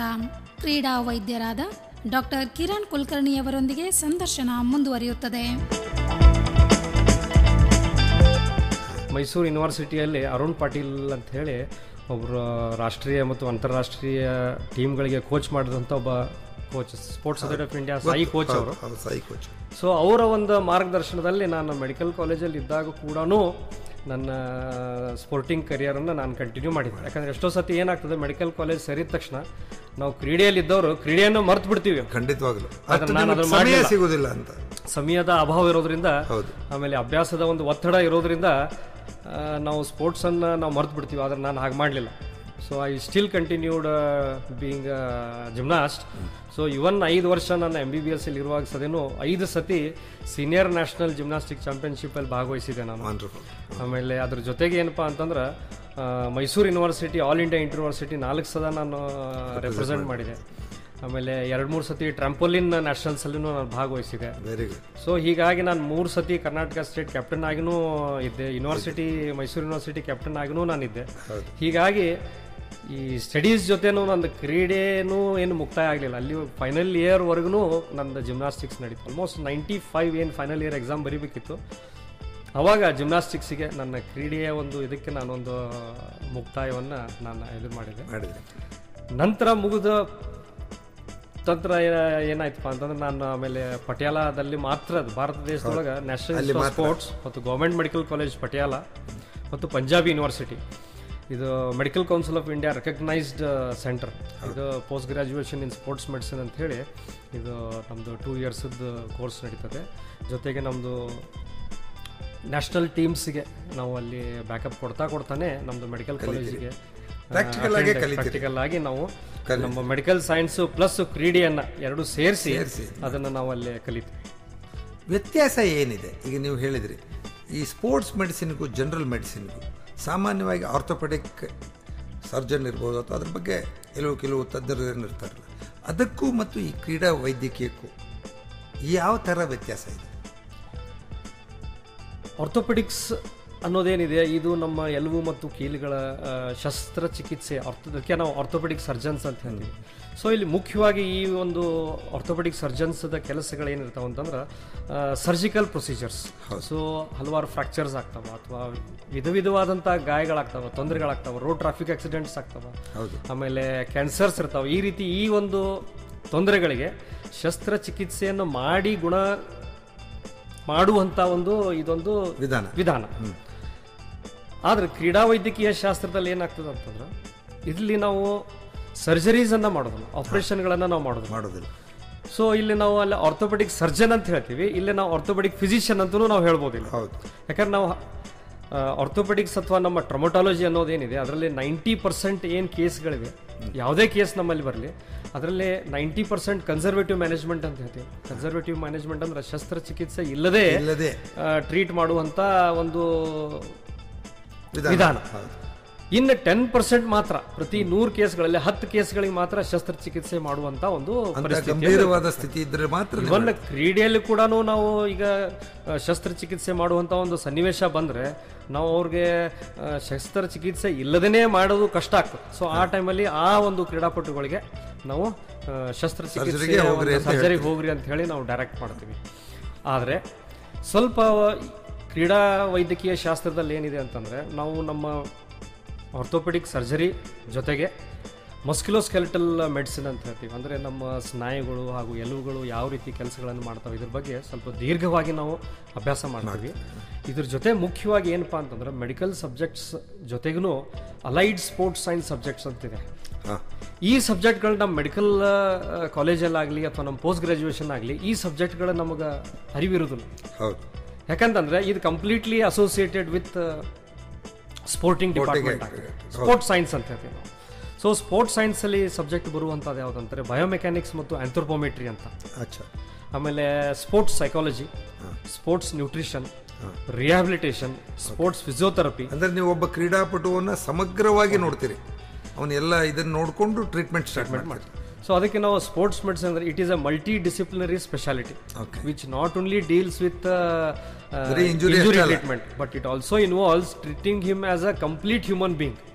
ಕರೆಕ್ಟ್. ಅಂದರೆ ಅವನ ಮೂಲ ಶಕ್ತಿ, ಮಾನಸಿಕ ಶಕ್ತಿ, ದೈಹಿಕ ಶಕ್ತಿ ಇದನ್ನೆಲ್ಲ ಪರಿಗಣಿಸಿಕೊಂಡೇ ತಾವು ಅವನ ಗಾಯಕ್ಕೋ ಅಥವಾ ಪೆಟ್ಟು ಬಿದ್ದಿದ್ದಕ್ಕೋ ಎಲುಬು ಮುರಿದಿದ್ದಕ್ಕೂ ನೀವು ಚಿಕಿತ್ಸೆ ಕೊಡ್ತೀರಿ. ಹೌದು. ಸೊ ಈ ರೀತಿ ಇದರಲ್ಲಿ ಏನಂತಂದರೆ ನಾವು ಈ ಸಬ್ಜೆಕ್ಟ್ಗಳ ಒಂದು ವ್ಯಾಸಂಗವನ್ನು ನಾವು ಮೆಡಿಕಲ್ ಕಾಲೇಜಲ್ಲಿ ಯೂಶಲಿ ಮಾಡಿರ್ತೀವಿ. ಸೊ ಜೊತೆಗೆ ಇದು ಅಷ್ಟೇ ಅಲ್ಲ, ನಾವು ಟ್ರೈನಿಂಗ್ ಮೆಥಡ್ಸ್ ಅಂತ ಬರ್ತೀವಿ, general theory and methods of training ಅಂತ. ಇದೊಂದು ವೆರಿ ಇಂಪಾರ್ಟೆಂಟ್ ಸಬ್ಜೆಕ್ಟ್. ಇದು ವಿದೇಶಗಳಲ್ಲಿ ಎಷ್ಟು ವರ್ಷಗಳಿಂದ ಇದೆ ಈ ಥರದ ಒಂದು ವ್ಯವಸ್ಥೆ? ಆಕ್ಚುಲಿ ಇದು ಪುರಾತನ ಕಾಲದಿಂದಲೂ ಇದೆ. ಸ್ಪೋರ್ಟ್ಸ್ ಮೆಡಿಸಿನ್ ಅನ್ನೋದು ರೈಟ್ ಫ್ರಮ್ ಅಲೆಕ್ಸಾಂಡರ್ ಡೇಸ್ ಇಂದನೂ ಇದೆ. ಸೊ ಹಿಪೋಕ್ರೇಟ್ಸ್ ಅನ್ನೋರು ನಮ್ಮ ಫಾದರ್ ಆಫ್ ಮೆಡಿಸಿನ್ ಅಂತ ಹೇಳಿ ನಾವು ಕರಿತೀವಿ. ಸೊ ಹಿಪೋಕ್ರೇಟ್ಸ್ ಒಬ್ಬ ಶಿಷ್ಯ ಇದ್ದ, ಗೆಲಾನ್ ಅಂತ ಹೇಳಿ. ಸೊ ಗೆಲಾನ್ ಅನ್ನೋವ ಇವನು ಅಲೆಕ್ಸಾಂಡರ್ನ ಆಸ್ಥಾನದೊಳಗಿದ್ದವನು. So otherwise he was student of Hippocrates. So Hippocrates ಏನ್ ಮಾಡಿದ ಅಂದ್ರೆ ಗೆಲಾನನ್ನ ಈ ನಮ್ಮ ಅಲೆಕ್ಸಾಂಡರ್ನ ಒಂದು ಈ ಆಸ್ಥಾನದೊಳಗೆ ಇರುವಂತ ಏನು ಫೈಟರ್ಸ್ ಇರ್ತಾರೆ, ಗ್ಲಾಡಿಯೇಟರ್ಸ್ ಅಂತ ಹೇಳ್ತೀವಿ. ಸೊ ಆ ಗ್ಲಾಡಿಯೇಟರ್ಸ್ಗೆ ಚಿಕಿತ್ಸೆಯನ್ನ ನೀನ್ ಕೊಡಪ್ಪ ಅಂತ ಹೇಳಿ ಅವನನ್ನ doctor. So that was the first time ಈ ಟೀಮ್ ಡಾಕ್ಟರ್ ಅನ್ನೋ ಒಂದು ಕಾನ್ಸೆಪ್ಟ್ ಬಂತು. ಓಹೋ, ಅಂದ್ರೆ ಆಗಿನ ಕಾಲದ ಪುರಾತನ ಒಲಿಂಪಿಕ್ ಸಮಯದಲ್ಲಿ ಅದು ಭಾವನೆ ಇತ್ತ, ಅದು ಅಥವಾ ಪ್ರಾಕ್ಟೀಸ್ ಇತ್ತು. ಸೊ ಗೆಲಾನ್ ಅನ್ನೋನ್ ಏನ್ ಮಾಡಿದ, ಈ ಗ್ಲಾಡಿಯೇಟರ್ಸ್ಗೆ ಯಾವ ರೀತಿ ಗಾಯಗಳಿಗೆ, ಯಾಕಂದ್ರೆ ಆ ಟೈಮಲ್ಲಿ ಹೇಗಿತ್ತು, ಡೂ ಆರ್ ಡೈ ಅನ್ನುವಂತ ಒಂದು ಸಿಚುವೇಶನ್. ಸೊ ಅಂತ ಸಿಚುವೇಶನ್ ಅಲ್ಲಿ ಅವ್ರಿಗೆ ಗಾಯಗೊಂಡು ವಾಪಸ್ ಬಂದಾಗ ಯಾವ ರೀತಿ ಅವರನ್ನ ನಾವು ಆ ಗಾಯಗಳಿಗೆ ಟ್ರೀಟ್ಮೆಂಟ್ ಕೊಡಬೇಕು, ಯಾವ ರೀತಿ ಅವ್ರಿಗೆ ನಾವು ಚಿಕಿತ್ಸೆಯ ವಿಧಾನಗಳನ್ನ ಪಾಲಿಸಬೇಕು, ಯಾವ ಆಹಾರನ ಅವ್ರಿಗೆ ಕೊಡ್ಬೇಕು ನಾವು. ಸೊ ಪುನಶ್ಚೇತನೆಗೊಳ್ಳಿಕ್ಕೆ ರಿಕವರಿ ಮೆಥಡ್ಸ್ ಅನ್ನೋವಂಥ ಒಂದು ಟರ್ಮಿನಾಲಜಿ ಇವತ್ತು ಅಮೇರಿಕಾ ಅಂತ, ಆಸ್ಟ್ರೇಲಿಯಾ ಅಂತ, UK ಅಂತ ದೇಶಗಳಲ್ಲಿ ರಿಕವರಿ ಮೆಡಿಸಿನ್ ಅನ್ನೋದನ್ನೇ ಒಂದು ಸ್ಪೆಷಾಲಿಟಿ ಸಬ್ಜೆಕ್ಟ್ ಆಗಿದೆ. ಅಂಥದನ್ನ ಇವನು ಗೆಲಾನ್ ಅನ್ನೋನು ಆ ಒಂದು ಪುರಾತನ ಕಾಲದಲ್ಲೇ ರಿಕವರಿ ಮೆಡಿಸಿನ್ ಬಗ್ಗೆ ಅವನು ಇದನ್ನ ಮಾಡಿದ. ಅದರಲ್ಲಿ ಯಾವ ರೀತಿ ನಾವು ಒಬ್ಬ ಕ್ರೀಡಾಪಟುವನ್ನ ಪುನಶ್ಚೇತನೆಗೊಳಿಸಿ ಅವನ ರಿಕವರಿಗೊಳಿಸಿ ಅವನನ್ನು ಮತ್ತೆ ಆಡುವ ಹಾಗೆ ಮಾಡಬೇಕು. ಸೊ ಮಸಾಜ್ ಆಗಲಿ, ಆಹಾರ ಆಗಲಿ, ಆಮೇಲೆ ರೆಕ್ರಿಯೇಷನಲ್ ಆಕ್ಟಿವಿಟೀಸ್ ಆಗಲಿ, ಮ್ಯೂಸಿಕ್ ಆಗಲಿ, ಇವನನ್ನು ಅಷ್ಟು ಅವನನ್ನು ಆ ಟೈಮಲ್ಲೇ ಉಪಯೋಗಿಸಿ ಇದನ್ನ ಮಾಡಿದ. ಸೊ ಇದೇ ರೀತಿ he wrote the first book on sports medicine. Galen ಅನ್ನೋನು first book on sports medicine ಬರೆದಿರುವಂಥ ಒಬ್ಬ ತಜ್ಞ ವೈದ್ಯ. ಸೊ ನಂತರ ಇದೇ ರೀತಿ ಏನಿದು ಒಂದು ಕಾಲ ಕಳೀತಾ ಬಂತು. 1896 ಅಲ್ಲಿ ಏನು ಫಸ್ಟ್ ಮಾಡರ್ನ್ ಒಲಿಂಪಿಕ್ಸ್ ಆಯ್ತು ಅಥೆನ್ಸ್ ಅಲ್ಲಿ. ಸೊ ಅಲ್ಲಿ ಸುಮಾರು ದೇಶಗಳಿಂದ ಟೀಮ್ಗಳಿಂದ ತಜ್ಞರು ಬಂದಿದ್ರು. ಆದರೆ ಅವ್ರಿಗೆ ಯಾವ ರೀತಿ ನಾವು ಕ್ರೀಡಾಪಟುಗಳಿಗೆ ಚಿಕಿತ್ಸೆಯನ್ನು ಕೊಡಬೇಕು ಅನ್ನೋದು ಅವ್ರಿಗೆ ಅಷ್ಟೊಂದು ಇವತ್ತಿನಿರುವಷ್ಟ ಒಂದು 100 ವರ್ಷದ ಹಿಂದೆ ಅಷ್ಟು ಮಾಹಿತಿ ಇರಲಿಲ್ಲ ಪ್ರಾಬಬ್ಲಿ. ಅವಾಗ ಈ ಎಲ್ಲ ಸ್ಪೋರ್ಟ್ಸ್ ಫೆಡರೇಷನ್ಸ್ ಆಗಲಿ, ಆ ಸ್ಪೋರ್ಟ್ಸ್ ಫೆಡರೇಷನ್ಸದ್ದು ಹೆಡ್ಸ್ ಆಗಲಿ, ಅಡ್ಮಿನಿಸ್ಟ್ರೇಟರ್ಸ್ ಆಗಲಿ, ಆಮೇಲೆ ಕೋಚಸ್ ಆಗಲಿ, ಟ್ರೈನರ್ಸ್ ಆಗಲಿ, ಆಮೇಲೆ ಡಾಕ್ಟರ್ಸ್ ಎಲ್ಲ ಸೇರಿ ಒಂದು ಸಂಘಟನೆ ಮಾಡಿದರು. 1928 international federation of sports medicine ಅಂತ ಹೇಳಿ ಫಾರ್ಮ್ ಆಯಿತು ಅಮೇರಿಕಾ ದೇಶದಲ್ಲಿ. ಸೊ ಅಲ್ಲಿಂದ ಇದು ಹರ್ಕೋದ್ ಬಂದು 1954 American college of sports medicine ಅಂತ ಹೇಳಿ ಫಾರ್ಮ್ ಆಯಿತು. First in the world. So American college of sports medicine ಆದ ತಕ್ಷಣ international federation of sports medicine ಅವಾಗಲೇ ಆಗಿತ್ತು. So American college of sports medicine ACSM ಅಂತೀವಿ ಇದಕ್ಕೆ. ಇದು ಬಂದ ತಕ್ಷಣ ಒಂಥರ ಈ international federation of sports medicine ಅವ್ರ ರೆಕ್ಕೆಗೆ ತುಂಬ ಬಲಾನೇ ಬಂದ ತಕ್ಷಣ ಇದೇ ರೀತಿ ಆಗ್ತಾ 1972 72ನೇ ಇಸ್ವಿಯಲ್ಲಿ Indian association of sports medicine ಅಂತ ಹೇಳಿ ದಿಲ್ಲಿಯಲ್ಲಿ ಫಾರ್ಮ್ ಆಯ್ತು. ಸೊ ಇದು ಹರಿತಾ ಬಂದು ಇವಾಗ ಭಾರತ ದೇಶದೊಳಗೂ ಕ್ರೀಡಾ ವೈದ್ಯಕೀಯ ಶಾಸ್ತ್ರ ಅನ್ನೋದು ಎಸ್ಪೆಷಲಿ ಆಫ್ಟರ್ 2000 ಇಸ್ವಿ ನಂತರ ಮಾತ್ರ ತುಂಬನೇ ಒಂದು ಪ್ರಾಮುಖ್ಯತೆಯನ್ನು ಗೊಳ್ತಾ ಇದೆ. ಇದಕ್ಕೆ ಬರೀ ನೀವು ಹೇಳಿದಾಗೆ MBBS ಮಾಡಿದವರೇ ಬರಬೇಕು, ಅಂದರೆ ಸ್ಪೋರ್ಟ್ಸ್ ಕೋಟಾದಲ್ಲಿ MBBS ಮಾಡಿದವರು ಅದಕ್ಕೆ ಬರಬೇಕು ಅಂತ ನೀವು ಹೇಳ್ತೀರಿ? ಹೌದು, ಇದು ಯಾವಾಗಲೂ ನಾನು ಎಲ್ಲೇ ಹೋದ್ರೂ ಇದೇ ಹೇಳ್ತೀನಿ. ಯಾಕಂದರೆ ಒಬ್ಬ ಕ್ರೀಡಾಪಟು ಅಥವಾ ಕ್ರೀಡಾ ವೈದ್ಯಕೀಯ ತಜ್ಞನ ಆಗಬೇಕು ಅಂತಂದ್ರೆ ಆ ಒಬ್ಬ ಯುವಕನಿಗೆ ಒಂದು ಕ್ರೀಡೆಯ ಒಂದು ಬ್ಯಾಕ್ಗ್ರೌಂಡ್ ಇರಲೇಬೇಕು. ಕ್ರೀಡೆಯ ಬ್ಯಾಕ್ಗ್ರೌಂಡ್ ಇದ್ದಲ್ಲಿ ಏನಾಗ್ತದೆ ಅಂತಂದರೆ ಅವನು ಮುಂದೇನೂ ಇದೇ ಒಂದು ಶಾಸ್ತ್ರದಲ್ಲಿ ಪರಿಣಿತನಾದ ತಕ್ಷಣ ಏನಾಗ್ತದೆ ಅಂತಂದ್ರೆ ಗಾಯ ಯಾವ ರೀತಿ ಆಗ್ತದೆ ಅನ್ನೋದ್ರ ಬಗ್ಗೆ ಇವನಿಗೆ ಮ್ಯಾಕ್ಸಿಮಮ್ ನಾಲೆಜ್ ಇರ್ತದೆ.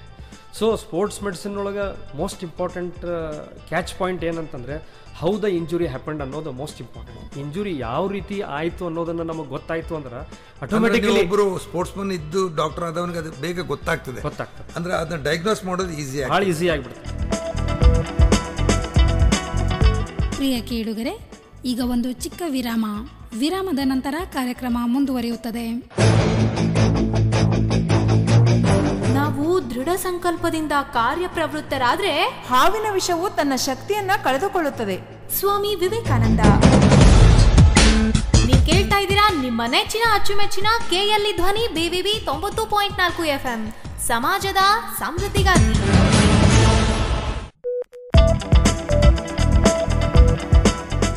ಪ್ರಿಯ ಕೇಳುಗರೆ, ವಿರಾಮದ ನಂತರ ಕಾರ್ಯಕ್ರಮಕ್ಕೆ ಆತ್ಮೀಯ ಸ್ವಾಗತ. ಕ್ರೀಡಾ ವೈದ್ಯರಾದ ಡಾಕ್ಟರ್ ಕಿರಣ್ ಕುಲಕರ್ಣಿಯವರೊಂದಿಗೆ ಸಂದರ್ಶನ ಮುಂದುವರಿಯುತ್ತದೆ. ಇವತ್ತು ಕರ್ನಾಟಕದಲ್ಲಿ ಎಷ್ಟು ಜನ ಡಾಕ್ಟರ್ಗಳಿದ್ದಾರೆ ಈ ಕ್ರೀಡಾ ವೈದ್ಯಕೀಯ ಇದು ಮಾಡಿದ್ರು? ಪ್ರೊಬೆಬಲಿ ನನಗೆ ಅನಿಸೋ ಹಾಗೆ ಕರ್ನಾಟಕ ಮೆಡಿಕಲ್ ಕೌನ್ಸಿಲಲ್ಲಿ ರಿಜಿಸ್ಟರ್ ಆಗಿರುವಂಥ ಡಾಕ್ಟರ್ ನಾನು ಒಬ್ಬನೇ ಇದ್ದೀನಿ. ಆದರೆ ನಮ್ಮ ಸ್ಪೋರ್ಟ್ಸ್ ಅಥಾರಿಟಿ ಆಫ್ ಇಂಡಿಯಾ ಏನು ನಮ್ಮ ಬ್ಯಾಂಗ್ಳೂರಲ್ಲಿದೆ, ಅಲ್ಲಿಯೂ ಕೂಡ ಒಂದು 2-3 ಜನ ಡಾಕ್ಟರ್ಸ್ ಇದ್ದಾರೆ. ಯಾಕೆ ಬರೋದಿಲ್ಲ ಈಗ ಸ್ಪೋರ್ಟ್ಸ್ ಮೆಡಿಸಿನ್ ಇದಕ್ಕೆ? ಈ ಜನರಲ್ನವ್ರಿಗೆ ಆಸಕ್ತಿ ಇಲ್ವಾ ಅಥವಾ ಅದು? ಆ್ಯಕ್ಚುಲಿ ಪ್ರತಿ ವರ್ಷ ಕರ್ನಾಟಕ ರಾಜ್ಯದೊಳಗೆ 10ರಿಂದ 15 ಸೀಟ್ ಸ್ಪೋರ್ಟ್ಸ್ ಕೋಟಾ ಅಂತ ಹೇಳಿ ಇವು ಸೀಟ್ಸನ್ನು ಗೌರ್ಮೆಂಟ್ ಅಲೋಕೇಟ್ ಕೊಡ್ತಾರೆ. ಹೌದು. ಸೊ ಈ ಒಂದು 10ರಿಂದ 15 ಜನ ಏನು ಸ್ಪೋರ್ಟಿಂಗ್ ಬ್ಯಾಕ್ಗ್ರೌಂಡ್ ಇರುವಂಥ ಹುಡುಗರು ಏನು ಒಂದು ಮೆಡಿಕಲ್ ಕಾಲೇಜನ್ನು ಎಂಟರ್ ಆಗ್ತಾರೆ, ಅವರು ಕ್ರೀಡೆಯನ್ನು ಬಿಡಬಾರ್ದು. ಸೊ ಕ್ರೀಡೆಯನ್ನು ಎಷ್ಟರ ಮಟ್ಟಿಗೆ ಆಗ್ತದೆ ಅಷ್ಟರ ಮಟ್ಟಿಗೆ ಅವರು ಅದನ್ನು ಕಂಟಿನ್ಯೂ ಮಾಡಬೇಕು, ಮಾಡ್ಕೋತಾ ಜೊತೆಗೆ ಕೇಳಬೇಕಂತ ಏನಂತಂದ್ರೆ ಬೇರೆ ಡಾಕ್ಟರ್ಗಳು ಜಾಸ್ತಿ ಆರ್ಡರ್ ಮಾಡ್ತಾರೆ, ಸ್ಪೋರ್ಟ್ಸ್ ಡಾಕ್ಟರ್ ಜಾಸ್ತಿ ಮಾಡೋದಿಲ್ಲ ಅಂತ ಏನಾದ್ರು ಭಾವನೆ ಇದೆಯಾ? ಕಂಪ್ಲೀಟ್ಲಿ ಇದು ರಾಂಗ್ ಇದು ಯಾಕಂತಂದ್ರೆ ಇವತ್ತಿಗೆ ಸ್ಪೋರ್ಟ್ಸ್ ಮೆಡಿಸಿನ್ ಸಬ್ಜೆಕ್ಟಿಗೆ ಒಂಥರ ಲಿಮಿಟೇಷನ್ ಇಲ್ಲ, ಅನ್ಲಿಮಿಟೆಡ್. ಹೌದಲ್ಲ?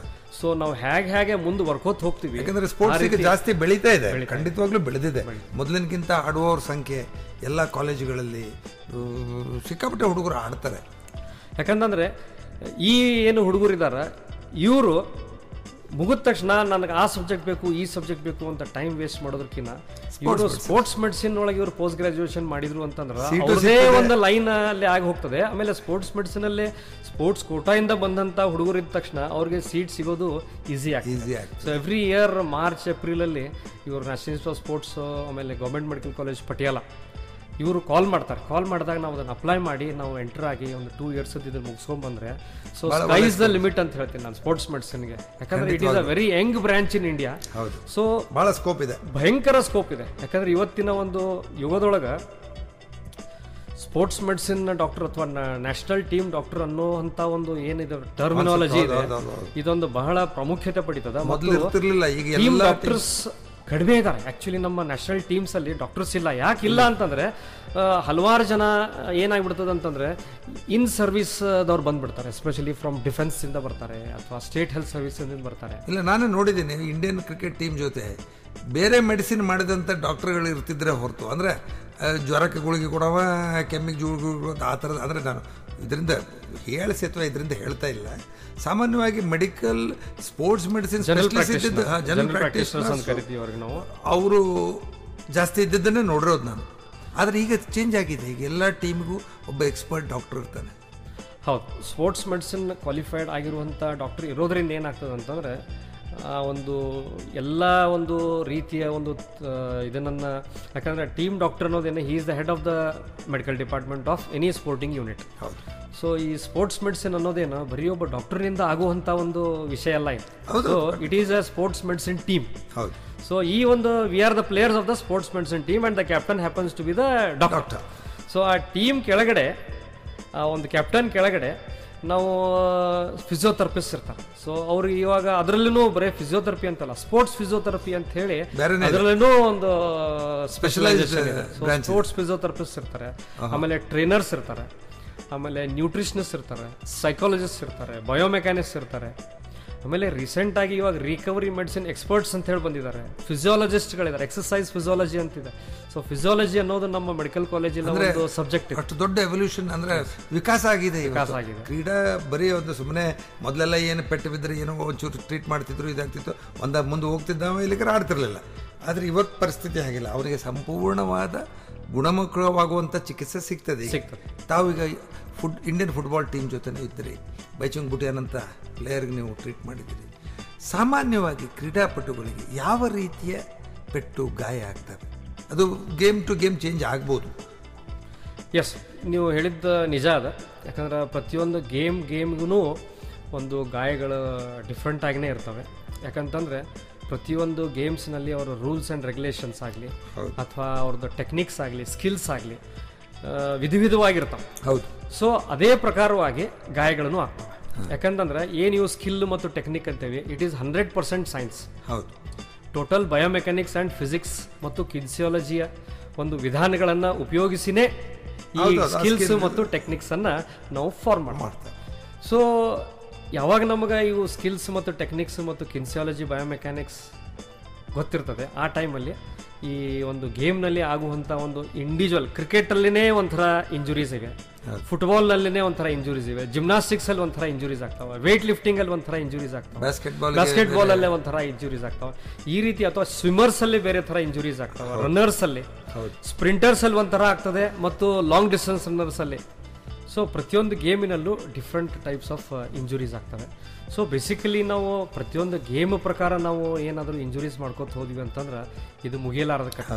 ಸೊ ಅದರ್ವೈಸ್ ನಾವು ಹೇಗೆ ಅದನ್ನು ಕ್ಲಾಸಿಫೈ, ಬಾಡಿ ಪಾರ್ಟ್ಸ್ ಮೇಲೆ ನಾವು ಇಂಜುರೀಸನ್ನು ನಾವು ಕ್ಲಾಸಿಫೈ ಮಾಡ್ತೀವಿ. ಸೊ ನಿಮ್ಮ ಅಪ್ಪರ್ ಲಿಂಬಿಗಾಗಲಿ, ಅಂದ್ರೆ ನಿಮ್ಮ ಕೈಗಳಾಗಲಿ ಅಥವಾ ಕಾಲಿಗಳಾಗಲಿ ಅಥವಾ ಕತ್ತಿಗೆ ಆಗಲಿ, ಅಥವಾ ನಾವು ತಲೆ, ಹೆಡ್ ಮತ್ತು ಫೇಶಿಯಲ್ ಇಂಜುರೀಸ್ ಅಂತ ಹೇಳ್ತೀವಿ, ಡೆಂಟಲ್ ಇಂಜುರೀಸ್ ಅಂತ ಹೇಳ್ತೀವಿ, ಐ ಇಂಜುರೀಸ್ ಹೇಳ್ತೀವಿ, ಆಮೇಲೆ ಚೆಸ್ಟ್ ಇಂಜುರೀಸ್, ಅಬ್ಡೋಮೆನ್.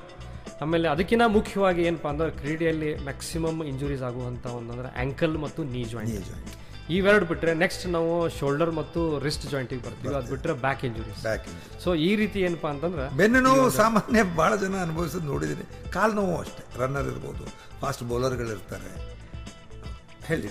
ಸೊ ಈ ಒಂದು ಇಂಜುರೀಸ್ ಹೇಗೆ ಅಂತಂದ್ರೆ ಬೇಸಿಕಲಿ ನಾವು ಎರಡು ಥರದ ಒಂದು ಈ preventive measures most important. Okay. So prevention is better than cure ಅಂತ. ಯಾಕಂದ್ರೆ ಥ್ರೂಔಟ್ ವರ್ಲ್ಡ್ ಏನು ರಿಸರ್ಚ್ ಮಾಡಿದ್ದಾರೆ, ಇವತ್ತಿನ ಒಂದು ಆಧುನಿಕ ತಜ್ಞಗಳನ್ನು ನಾವು ಉಪಯೋಗಿಸಿ ಅಥವಾ ಸೂತ್ರಗಳನ್ನು, ವಿಧಾನಗಳನ್ನು ಉಪಯೋಗಿಸಿದ್ರೆ 70 to 80% of all injuries can be prevented ಅಂತ ಹೇಳಿ ರಿಸರ್ಚ್ ಹೇಳ್ತದೆ. ಓಹೋ. ಕ್ರೀಡೆಯಲ್ಲಿ. ಓಹೋ. ಸೊ ಇದರಲ್ಲಿ ಮತ್ತು ಅಕ್ಯೂಟ್ ಇಂಜುರೀಸ್ ಮತ್ತು ಕ್ರಾನಿಕ್ ಇಂಜುರೀಸ್ ಅಂತ. ಅಕ್ಯೂಟ್ ಇಂಜುರೀಸ್ ಅಂದ್ರೆ ಒಂದೇ ಹೊಡೆತದಲ್ಲಿ ಆಗುವಂಥ ಗಾಯಗಳು. ಈಗ ಓಡ್ತಾ ಇರ್ತಾನೆ, ಬೀಳ್ತಾನೆ, ಒಂದು ಫ್ರಾಕ್ಚರ್ ಆಗ್ತದೆ ಅಥವಾ ಕಾಲ್ ಕಟ್ ಆಗ್ತದೆ, ಇದು ಅಕ್ಯೂಟ್ ಇಂಜುರಿ ಅಂದ್ರೆ ಸ್ಪಾಟ್ ಅಲ್ಲಿ ಆಗುವಂತ ಒಂದು ಗಾಯ. ಇದಕ್ಕೆ ನಾವು ಅಕ್ಯೂಟ್ ಇಂಜುರೀಸ್ ಅಂತೀವಿ. ಇನ್ನೊಂದು ಏನಪ್ಪಾ ಅಂದ್ರೆ ಕ್ರಾನಿಕ್ ಇಂಜುರೀಸ್ ಅಥವಾ ಓವರ್ ಯೂಸ್ ಇಂಜುರೀಸ್ ಅಂತ ಹೇಳ್ತೀವಿ. Okay. So over a period of time, ಇವತ್ತು ಬೆಳಿಗ್ಗೆ ಯಾಕೋ ಸ್ವಲ್ಪ ನನ್ನ ಹಿಂಬಡಿಯಲ್ಲಿ ನೋವಾಯ್ತು, ಸೊ ಇಮಿಡಿಯೇಟ್ ಆಗಿ ನಾ ಅದಕ್ಕೆ ಏನಾದ್ರು ಡಾಕ್ಟರ್ ಬಳಿ ಹೋಗಿ ಚಿಕಿತ್ಸೆಯನ್ನು ಪಡೆದೆ ಅಂತಂದ್ರೆ ಅದು ಗುಣ ಆಗ್ಬಿಡ್ತದೆ. ಅದನ್ನ ನಾವೇನ್ ಮಾಡ್ತೀವಿ, ಇರ್ಲಿ ಬಿಡು ನೋಡೋಣ ಅಂತ ಹೇಳಿ ಅದನ್ನ ನಾವು ಬಿಡ್ತೀವಿ. 1 ತಿಂಗಳು 2 ತಿಂಗಳು ದಾಟಿದ ತಕ್ಷಣ 3ನೇ ತಿಂಗಳು ಏನಾಗ್ಬಿಡ್ತದೆ ಅಂತಂದ್ರೆ ಆ ಹೀಲ್ ಪೇನ್ ಅನ್ನೋದು ಏನಿರ್ತದ ಅದು 24 ತಾಸು ಅವ್ನು ಕಾಡ್ಲಿಕ್ಕೆ ಸ್ಟಾರ್ಟ್ ಆಗ್ತದೆ. ಅವಾಗ ಅವನು ಡಾಕ್ಟರ್ ಹತ್ರ ಬಂದ ಅಂತಂದ್ರೆ ಟ್ರೀಟ್ಮೆಂಟ್ ಮಾಡೋದು ಬಹಳನೇ ಕಷ್ಟ ಆಗ್ಬಿಡ್ತದೆ. ಇದು ಎಸ್ಪೆಷಲಿ ಓವರ್ ಯೂಸ್ ಇಂಜುರೀಸ್ ಅನ್ನ ಟ್ರೀಟ್ ಮಾಡೋದು ಇವತ್ತಿನ ಒಂದು ಮೆಡಿಕಲ್ ಸೈನ್ಸ್ಗೆ ಚಾಲೆಂಜ್ ಆಗಿ ಉಳಿದಿದೆ. ಸೊ ಈ ಪ್ರಿವೆನ್ಷನಲ್ಲಿ ಮೋಸ್ಟ್ ಇಂಪಾರ್ಟೆಂಟ್ ಏನಪ್ಪ ಅಂದ್ರೆ ಇದು ಒಂಥರ ಟೇಕ್ ಹೋಮ್ ಮೆಸೇಜ್ ಇದ್ದಾಗೆ. ಇದರಲ್ಲಿ ನಾವು 2 ವಿಧಾನಗಳನ್ನು ನಾವು ಆಚರಿಸಬೇಕು. ಸೊ ಒಂದೇದು ಏನಂತಂದರೆ ಎಕ್ಸ್ಟರ್ನಲ್ ಫ್ಯಾಕ್ಟರ್ಸ್ ಅಂತ ಹೇಳ್ತೀವಿ, ಇಂಟರ್ನಲ್ ಫ್ಯಾಕ್ಟರ್ಸ್ ಅಂತ ಹೇಳ್ತೀವಿ. ಎಕ್ಸ್ಟರ್ನಲ್ ಫ್ಯಾಕ್ಟರ್ಸ್ ಅಂತಂದ್ರೆ ನಾವು ಬಾಹ್ಯವಾಗಿ ಏನೇನು ನಾವು ಪಾಯಿಂಟ್ಸ್ಗಳನ್ನು ನಾವು ಕಾಯಬೇಕು ಅಂತೇಳಿ. ಇಂಟರ್ನಲ್ ಫ್ಯಾಕ್ಟರ್ಸ್ ಅಂತ ನನ್ನ ದೇಹದೊಳಗೆ ಏನೇನು ಕಾಳಜಿಯನ್ನು ನಾವು ವಹಿಸ್ಕೋಬೇಕು ಅಂತ. ಕರೆಕ್ಟ್. ಸೊ ಎಕ್ಸ್ಟರ್ನಲ್ ಫ್ಯಾಕ್ಟರ್ಸ್ 100% ನಾವು ಎಲ್ಲಾನು ಸರಿಪಡಿಸ್ಬೋದು. ಫಸ್ಟ್ ಪಾಯಿಂಟ್ ಏನಪ್ಪ ಇದರಲ್ಲಿ ಗ್ರೌಂಡ್ ಕಂಡೀಷನ್ಸ್. ಸೊ ಗ್ರೌಂಡನ್ನು ನಾವು ಸರಿಯಾಗಿ ತೆಗ್ಗು ದಿನ್ನಿಗಳಿರಲಾರ್ದೆ, ಈ ಮತ್ತು ಕಲ್ಲು ಮುಳ್ಳುಗಳಿರಲಾರ್ದೆ, ದನ ಕರುಗಳು ಒಳಗಡೆ ಜಂತುಗಳು ಬರಲಾರ್ದೆ ನಾವು ಅದನ್ನು ಗ್ರೌಂಡನ್ನು ಸರಿಯಾಗಿ ನಾವು ಇಟ್ಟಿವಪ್ಪ ಅಂತಂದ್ರೆ ಎಷ್ಟೋ ಸತಿ ನಾವು ಇಂಜುರೀಸನ್ನು ಕಡಿಮೆ ಆಗ್ತದೆ. ಯಾಕಂದ್ರೆ ಒಂದು ತೆಗ್ಗು ಇರುವಂಥ ಒಂದು ಗ್ರೌಂಡಿನಲ್ಲಿ ಕ್ರೀಡಾಪಟು ಓಡಬೇಕಾದ್ರೆ ಅವನಿಗೆ ಬಾಲ್ ಮೇಲೆ ಕಾನ್ಸಂಟ್ರೇಷನ್ ಇರ್ತದೆ, ಹೊರತಾಗಿ ಆ ತೆಗ್ಗಿನ ಮೇಲೆ ಅವನಿಗೆ ಜ್ಞಾನ ಇರೋದಿಲ್ಲ. ನಾವು ಇವತ್ತು ನೋಡ್ತೀವಿ ಟಿವಿನಲ್ಲಿ ಎಲ್ಲ ಪ್ಲೇಯರ್ಸ್ ಹೆಂಗೆ ಡೈವ್ ಹೊಡಿತಾರೆ, ಬೀಳ್ತಾರೆ. ಅಕಸ್ಮಾತ್ ಅಲ್ಲಿ 1 ಕಲ್ಲಿದ್ರೂ ಸಾಕಾಗ್ತದೆ ಅವನ್ನ. ಡೆಫಿನೆಟ್ಲಿ ಏನಾದರೂ ಕಂಪಲ್ಸರಿ ಅವ್ನಿಗೆ ಇಂಜುರಿ ಆಗೇ ಆಗುತ್ತೆ. ಸೊ ಈ ರೀತಿ ನಾವು ಗ್ರೌಂಡ್ ಕಂಡೀಷನ್ಸನ್ನು ನಾವು ಕರೆಕ್ಟಾಗಿ ನಾವು ಅದಕ್ಕೆ ಸರಿಪಡಿಸಿದ್ವಿ ಅಂತಂದರೆ definitely injuries can be avoided. ಪ್ರಿಯ ಕೇಳುಗರೆ, ಈಗ ಒಂದು ಚಿಕ್ಕ ವಿರಾಮ. ವಿರಾಮದ ನಂತರ ಕಾರ್ಯಕ್ರಮ ಮುಂದುವರಿಯುತ್ತದೆ. ಆಸೆ, ನಿರಾಸೆ ಮತ್ತು ಭಯ ಇವು ಮನಸ್ಸಿನಲ್ಲಿರುವವರೆಗೆ ನಾವು ನೆಮ್ಮದಿಯಿಂದ ಇರಲು ಸಾಧ್ಯವಿಲ್ಲ. ಅಜ್ಞಾತ. ನೀವು ಕೇಳ್ತಾ ಇದ್ದೀರಾ ನಿಮ್ಮ ನೆಚ್ಚಿನ ಅಚ್ಚುಮೆಚ್ಚಿನ ಕೆಎಲ್ಇ ಧ್ವನಿ BVB 90.4 FM, ಸಮಾಜದ ಸಮೃದ್ಧಿಗಾಗಿ.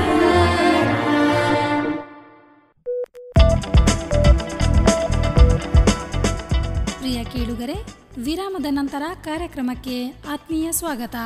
ಕ್ರೀಡಾ ವೈದ್ಯರಾದ ಡಾಕ್ಟರ್ ಕಿರಣ್ ಕುಲಕರ್ಣಿಯವರೊಂದಿಗೆ ಸಂದರ್ಶನ ಮುಂದುವರಿಯುತ್ತದೆ. ಈಗ ಹುಬ್ಬಳ್ಳಿ ಧಾರವಾಡದಂಥ ಊರಲ್ಲಿ ಆ ಥರ ಗ್ರೌಂಡ್ ಮೇಂಟೆನೆನ್ಸ್ ಸಾಧ್ಯ ಇಲ್ಲ ಅಂತ ಕಾಣ್ತದೆ. ನೋಡಿದ್ರೆ ಎಲ್ಲೂ ಕಾಣೋದಿಲ್ಲ. ಸಾಧ್ಯ ಇದೆ, ಮಾಡಿದ್ರೆ ಅದನ್ನ ಮಾಡಬೇಕು. ಈ ಭಾಗದಲ್ಲಿ ಕ್ರೀಡಾಪಟುಗಳಿಗೆ ಯಾವ ರೀತಿಯ ಗಾಯಗಳು ಜಾಸ್ತಿ ಆಗ್ತವೆ? ಆಸ್ ಯೂಶುವಲ್ ಎಲ್ಲೇ ಜಗತ್ತಲ್ಲಿ ನೀವು ಎಲ್ಲೇ ತೊಗೊಂಡ್ರು ಸದೇನು ಕ್ರೀಡಾಪಟುಗಳಿಗೆ ಆಗುವಂಥ ಗಾಯಗಳು ಅವೇ. ಯಾಕಂದ್ರೆ ಹಾರ್ಟ್ ಲೆಫ್ಟ್ ಸೈಡ್ ಅದ ಅಂತಂದ್ರೆ ಅದು ಲೆಫ್ಟ್ ಸೈಡ್ ಒಳಗನೆ ಇರಬೇಕು. ಆ ಒಂದು ಅಥ್ಲೇಟ್ ಇದ್ದಾನ, ಒಬ್ಬ ಲಾಂಗ್ ಡಿಸ್ಟೆನ್ಸ್ ರನ್ನರ್ ಇದ್ದಾರ ಅಂತಂದ್ರೆ ಅವನಿಗೆ ಅಮೇರಿಕಾದಲ್ಲಿ ಏನು ಗಾಯ ಆಗಬೇಕು, ಇಂಡಿಯಾದಲ್ಲೂ ಅದೇ ಗಾಯ ಆಗ್ತದೆ, ಹುಬ್ಬಳ್ಳಿ ಒಳಗೂ ಅದೇ ಗಾಯ. ಕರೆಕ್ಟ್, ನೀವು ಹೇಳೋದು ಅದ್ಭುತವಾದ ಪಾಯಿಂಟು. ಆದರೆ ಈಗ ಅಮೇರಿಕದ ಹೇಳಿದ್ರೆ ಅಲ್ಲಿ ಅವನು ಕರೆಕ್ಟಾಗಿ ಶೂ ಹಾಕೋತಾನೆ ಅಥವಾ ಒಂದು ಸರಿಯಾದ ಟ್ರ್ಯಾಕ್ ಮೇಲೆ ಓಡ್ತಾನೆ. ಅದೇ ಇವು ಪ್ರಿವೆಂಟಿವ್ ಪಾಯಿಂಟ್ಸ್ ಅಂತೇಳಿ ನಾ ಹೇಳ್ತೀನಿ. ಈ ಪ್ರಿವೆಂಟಿವ್ ಪಾಯಿಂಟ್ಸ್ ಅನ್ನ ಏನದ, ಈ ಎಕ್ಸ್ಟರ್ನಲ್ ಫ್ಯಾಕ್ಟರ್ಸ್ ಇವನನ್ನು ನಾವು ಕನ್ಸಿಡರ್ ಮಾಡಿದ್ರೆ ಇದನ್ನೇನು ಯಾವ ಕೋಚ್ ಆಗಲಿ ಅಥವಾ ಒಬ್ಬ ಡಾಕ್ಟರ್ ಆಗಲಿ ಹೇಳುವಂತ ನೆಸೆಸರಿ ಇಲ್ಲ. ಇಂಡಿವಿಜುವಲ್ ಕ್ರೀಡಾಪಟುನೇ ಸ್ವತಃವಾಗಿ ಮಾಡುವಂತ ಕೆಲವೊಂದು ಪಾಯಿಂಟ್ಗಳು ಇವು ಏನೇನಾಗ್ತಾವ ಅಂದ್ರೆ, ಒಂದೇದು ಹೇಳಿದೆ ಆಲ್ರೆಡಿ ನಾನು, ಒಂದು ಗ್ರೌಂಡ್ ಕಂಡೀಷನ್ಸ್. ಸೆಕೆಂಡ್ ಪಾಯಿಂಟ್ ಏನಪ್ಪಾ ಅಂತಂದ್ರೆ, ನಾವು ಏನೇ ಒಂದು ಟ್ರೈನಿಂಗ್ ಟೆಕ್ನಿಕ್ಸ್ ಇರ್ತಾವೆ. ಸೊ ಆ ಟ್ರೈನಿಂಗ್ ಟೆಕ್ನಿಕ್ಸ್ ಆಗಲಿ, ನಮ್ಮ ಟ್ರೈನಿಂಗ್ ಶೆಡ್ಯೂಲ್ಸ್ ಆಗಲಿ, ಇವನನ್ನು ನಾವು ಸರಿಯಾಗಿ ಮಾಡಬೇಕು. ಸ್ಕಿಲ್ಗಳನ್ನ ಕರೆಕ್ಟ್ ಆಗಿ ಕಲಿಬೇಕು. ಸಿಸ್ಟಮ್ಯಾಟಿಕ್ ಆಗಿ ಅದಕ್ಕೊಂದು ರೂಲ್ಸ್ ರೆಗ್ಯುಲೇಷನ್ಸ್ ಪ್ರಕಾರ ನಾವು training techniques will definitely lead to injury. ಇದು ಕ್ರೀಡಾಪಟುಗಳಿಗೆ ಹೇಳಿದ್ರಿ ನೀವು.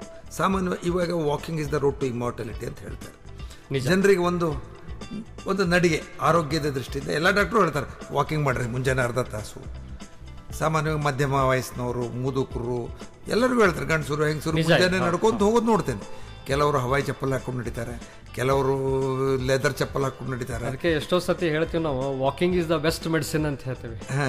ಯಾವ ರೀತಿ ಎಕ್ಸಸೈಸ್ ಇಸ್ ಮೆಡಿಸಿನ್ ಅಂತ ಹೇಳ್ತೀವಿ, ಅದೇ ರೀತಿ walking is the best exercise. ಹೌದು. ಯಾಕಂದ್ರೆ ಅದರಲ್ಲಿ ನಾವು ವಾಕಿಂಗ್ನಲ್ಲಿ ಏನಾಗ್ತದೆ ಅಂತಂದ್ರೆ, ಅರ್ಲಿ ಮಾರ್ನಿಂಗ್ ಎಸ್ಪೆಷಲಿ ವಾಕಿಂಗ್ ಹೋದಾಗ ಒಂದು ಯೂಶ್ವಲಿ ಅರೌಂಡ್ 20-25-30 ಮಿನಿಟ್ಸ್ ನಾವು ವಾಕ್ ಮಾಡಿದಾಗ ನಮ್ಮ ಬಾಡಿಯಲ್ಲಿ ಏನಾಗ್ತದೆ ಅಂತಂದ್ರೆ ಎಂಡೋರ್ಫಿನ್ಸ್ ಅಂತ ಹೇಳಿ ಒಂದು ಹಾರ್ಮೋನ್ ಸಿಕ್ರೇಟ್ ಆಗ್ತದೆ. ಈ ಎಂಡೋರ್ಫಿನ್ಸ್ ಅನ್ನೋದು ಏನದ, ಇದು ಗೆಟ್ ವೆಲ್ ಅಥವಾ ವೆಲ್ನೆಸ್ ಹಾರ್ಮೋನ್ ಅಂತಲೂ ಹೇಳ್ತೇವೆ. ಸೊ ಈ ಹಾರ್ಮೋನ್ ನಮ್ಮ ಒಂದು ಜಾಗೃತ ಆಗ್ತದೆ. ಎಸ್, ಒಂದು ಇದು ನಿರ್ನಾಳ ಗ್ರಂಥಿಯಿಂದ ಬರುವಂಥ ಒಂದು ದ್ರವ ಇದು. ಈ ದ್ರವ ಬಂದಾಗ ಏನಾಗ್ತದೆ, it is a pain killer actually. So ಈ ಜೊತೆಗೆ ಏನಪ್ಪಾ ಅಂದ್ರೆ, ಇದೊಂಥರ ನಮಗೆ ಒಂದು ಆನಂದವನ್ನು ಕೊಡ್ತದೆ, ಖುಷಿಯನ್ನು ಕೊಡ್ತದೆ, ಯುಫೋರಿಕ್ ಮೂಡಲ್ಲಿ ಹೋಯ್ತಂದ್ರೆ. ಸೊ ಅದಕ್ಕೆ ಈ ರೆಗ್ಯುಲರ್ ವಾಕರ್ಸಿಗೆ ನಾವು ಏನಾದ್ರೂ ಇವತ್ತು ವಾಕಿಂಗ್ ಹೋಗ್ಬೇಡಪ್ಪ ಅಂತಂದ್ರೆ ಅವ್ರಿಗೆ ಅದರಿಂದ ದೂರ ಇರ್ಲಿಕ್ಕೆ ಸಾಧ್ಯ ಇಲ್ಲ. ಸೊ ಈ ಒಂದು ಅಡಿಕ್ಷನ್ ಆಗ್ತದೆ. ಹೌದೌದು, ಅದರ ಅಡಿಕ್ಷನ್ ಆಯ್ತು. So they become. ನಾನು ಕೇಳೋ ಪ್ರಶ್ನೆ ಏನು ಅಂತಂದ್ರೆ, ಈ ವಾಕರ್ಸಿಗೆ ಅವರು ಯಾವ ರೀತಿ ನಡಿಬೇಕು? ಯಾಕಂತಂದ್ರೆ ನೋಡಿ, ರಸ್ತೆ ಸರಿ ಇರುವುದಿಲ್ಲ. ನೀವು ಈಗ ಸ್ಪೋರ್ಟ್ಸ್ಮನ್ಗೆ ಹೆಂಗೆ ಹೇಳಿದ್ರೆ, ನೀವು ಸರಿಯಾದ ಗ್ರೌಂಡ್ ಇರಬೇಕು, ತಗ್ಗಿರಬಾರ್ದು, ಕಲ್ಲಿರಬಾರ್ದು, ಮುಳ್ಳಿರಬಾರ್ದು ಇಂಥವು. ಈಗ ಜನ ರಸ್ತೆ ಮೇಲೆ ನಡಿಬೇಕು, ಅವ್ರಿಗೆ ಎಲ್ಲ ಕಡೆ ವಾಕಿಂಗ್ ಟ್ರ್ಯಾಕ್ಗಳಿಲ್ಲ, ಅಥವಾ ಒಂದು ಗಾರ್ಡನ್ನಲ್ಲಿ ಒಂದು ಸಿಸ್ಟಮೆಟಿಕ್ ಇದಿರುವುದಿಲ್ಲ. ರಸ್ತೆ ಬಜುಕ್ ಹೋಗಬೇಕು, ಟ್ರಾಫಿಕ್ ಬಸ್ ಹೋಗ್ತಿರ್ತಾವೆ, ಕಾರ್ ಹೋಗ್ತಿರ್ತಾವೆ, ಸ್ಕೂಟ್ರ್. ಇಲ್ಲಿ ಹೇಳೋದು ನಾನು ಭಾಳ ಜನರನ್ನ, ಮೊಳಕಾಲು ನೋಯ್ತದೆ, ಆ್ಯಂಕಲ್ ನೋಯ್ತದೆ, ಹಿಂಬಡಿ ನೋಯ್ತದೆ, ಇದು ಆ ಅಬ್ಯೂಸ್ ಮಾಡೋದ್ರಿಂದ ಬರ್ತದೋ, ಅಥವಾ ಅಂದರೆ ಅಬ್ಯೂಸ್ ಅಂತ ಇನ್ ದ ಸೆನ್ಸ್ ಅವರು ಸರಿಯಾದ ರೀತಿಯಲ್ಲಿ ಇಲ್ಲಿ ನಿಮ್ಮ ಸೂಚನೆ ಮಾರ್ಗದರ್ಶನ ಬೇಕು. ಯಾಕೆ ಅಂತಂದರೆ ಒಂದು 50 ವರ್ಷ ಆಗಿದೆ, ಅವ ಹವಾಯಿ ಚಪ್ಪಲ್ ಹಾಕ್ಕೊಂಡು ಮುಂಜಾನೆ 1 ತಾಸು ನಡೆದು ಆಮೇಲೆ ಕಾಲಿಗೆ ಎಣ್ಣೆ ಹಚ್ಕೊಂಡು ತಿಳ್ಕೊಳ್ಳೋ ಪರಿಸ್ಥಿತಿ ಬರ್ತದೆ ಅಂತ ಹೇಳೋದು. ಕರೆಕ್ಟ್ ನೀವು ಹೇಳೋದು ಭಾಳ ಸರಿಯಾಗಿದೆ ಮತ್ತು ಕರೆಕ್ಟ್ ಆಗಿದೆ. ಯಾಕಂತಂದ್ರೆ ಎಷ್ಟೋ ಸತಿ ಏನಾಗ್ತದೆ, ಈಗ ನಮ್ಮ ಹತ್ರ ಪೇಷಂಟ್ಸ್ ಬಂದ ತಕ್ಷಣ ಅವ್ರಿಗೆ ಡಯಾಬಿಟೀಸ್ ಇರ್ಬೋದು, ಅಥವಾ ಬ್ಲಡ್ ಪ್ರೆಷರ್ ಇರ್ಬೋದು, ಅಥವಾ ಅವ್ರದ್ದು ಯಾವುದಾದ್ರೂ ಹೃದಯದ ತೊಂದರೆಗಳಿರ್ಬೋದು, ಆಮೇಲೆ ಒಬೆಸಿಟಿ ಇರ್ಬೋದು, ಅಥವಾ ಹಲವಾರು ವೈದ್ಯಕೀಯ ತೊಂದರೆಗಳ ಅಥವಾ ನಮ್ಮ ಮೆಡಿಕಲ್ ಪ್ರಾಬ್ಲಮ್ಸ್ ಇದ್ದಾಗ ನಮ್ಮ ಒಂದು ಫಸ್ಟ್ ಅವ್ರಿಗೆ ಅಡ್ವೈಸ್ ಏನಿರುತ್ತೆ ಅಂದರೆ, ಆಹಾರವನ್ನು ನಿಯಂತ್ರಣಗೊಳಿಸ್ರಿ, ಸರಿಯಾಗಿ ಆಹಾರ ತಗೊಳ್ರಿ, ಜೊತೆಗೆ ಎಕ್ಸಸೈಸ್ ಮಾಡ್ರಿ ಅಂತಲೇ ಹೇಳ್ತೀವಿ.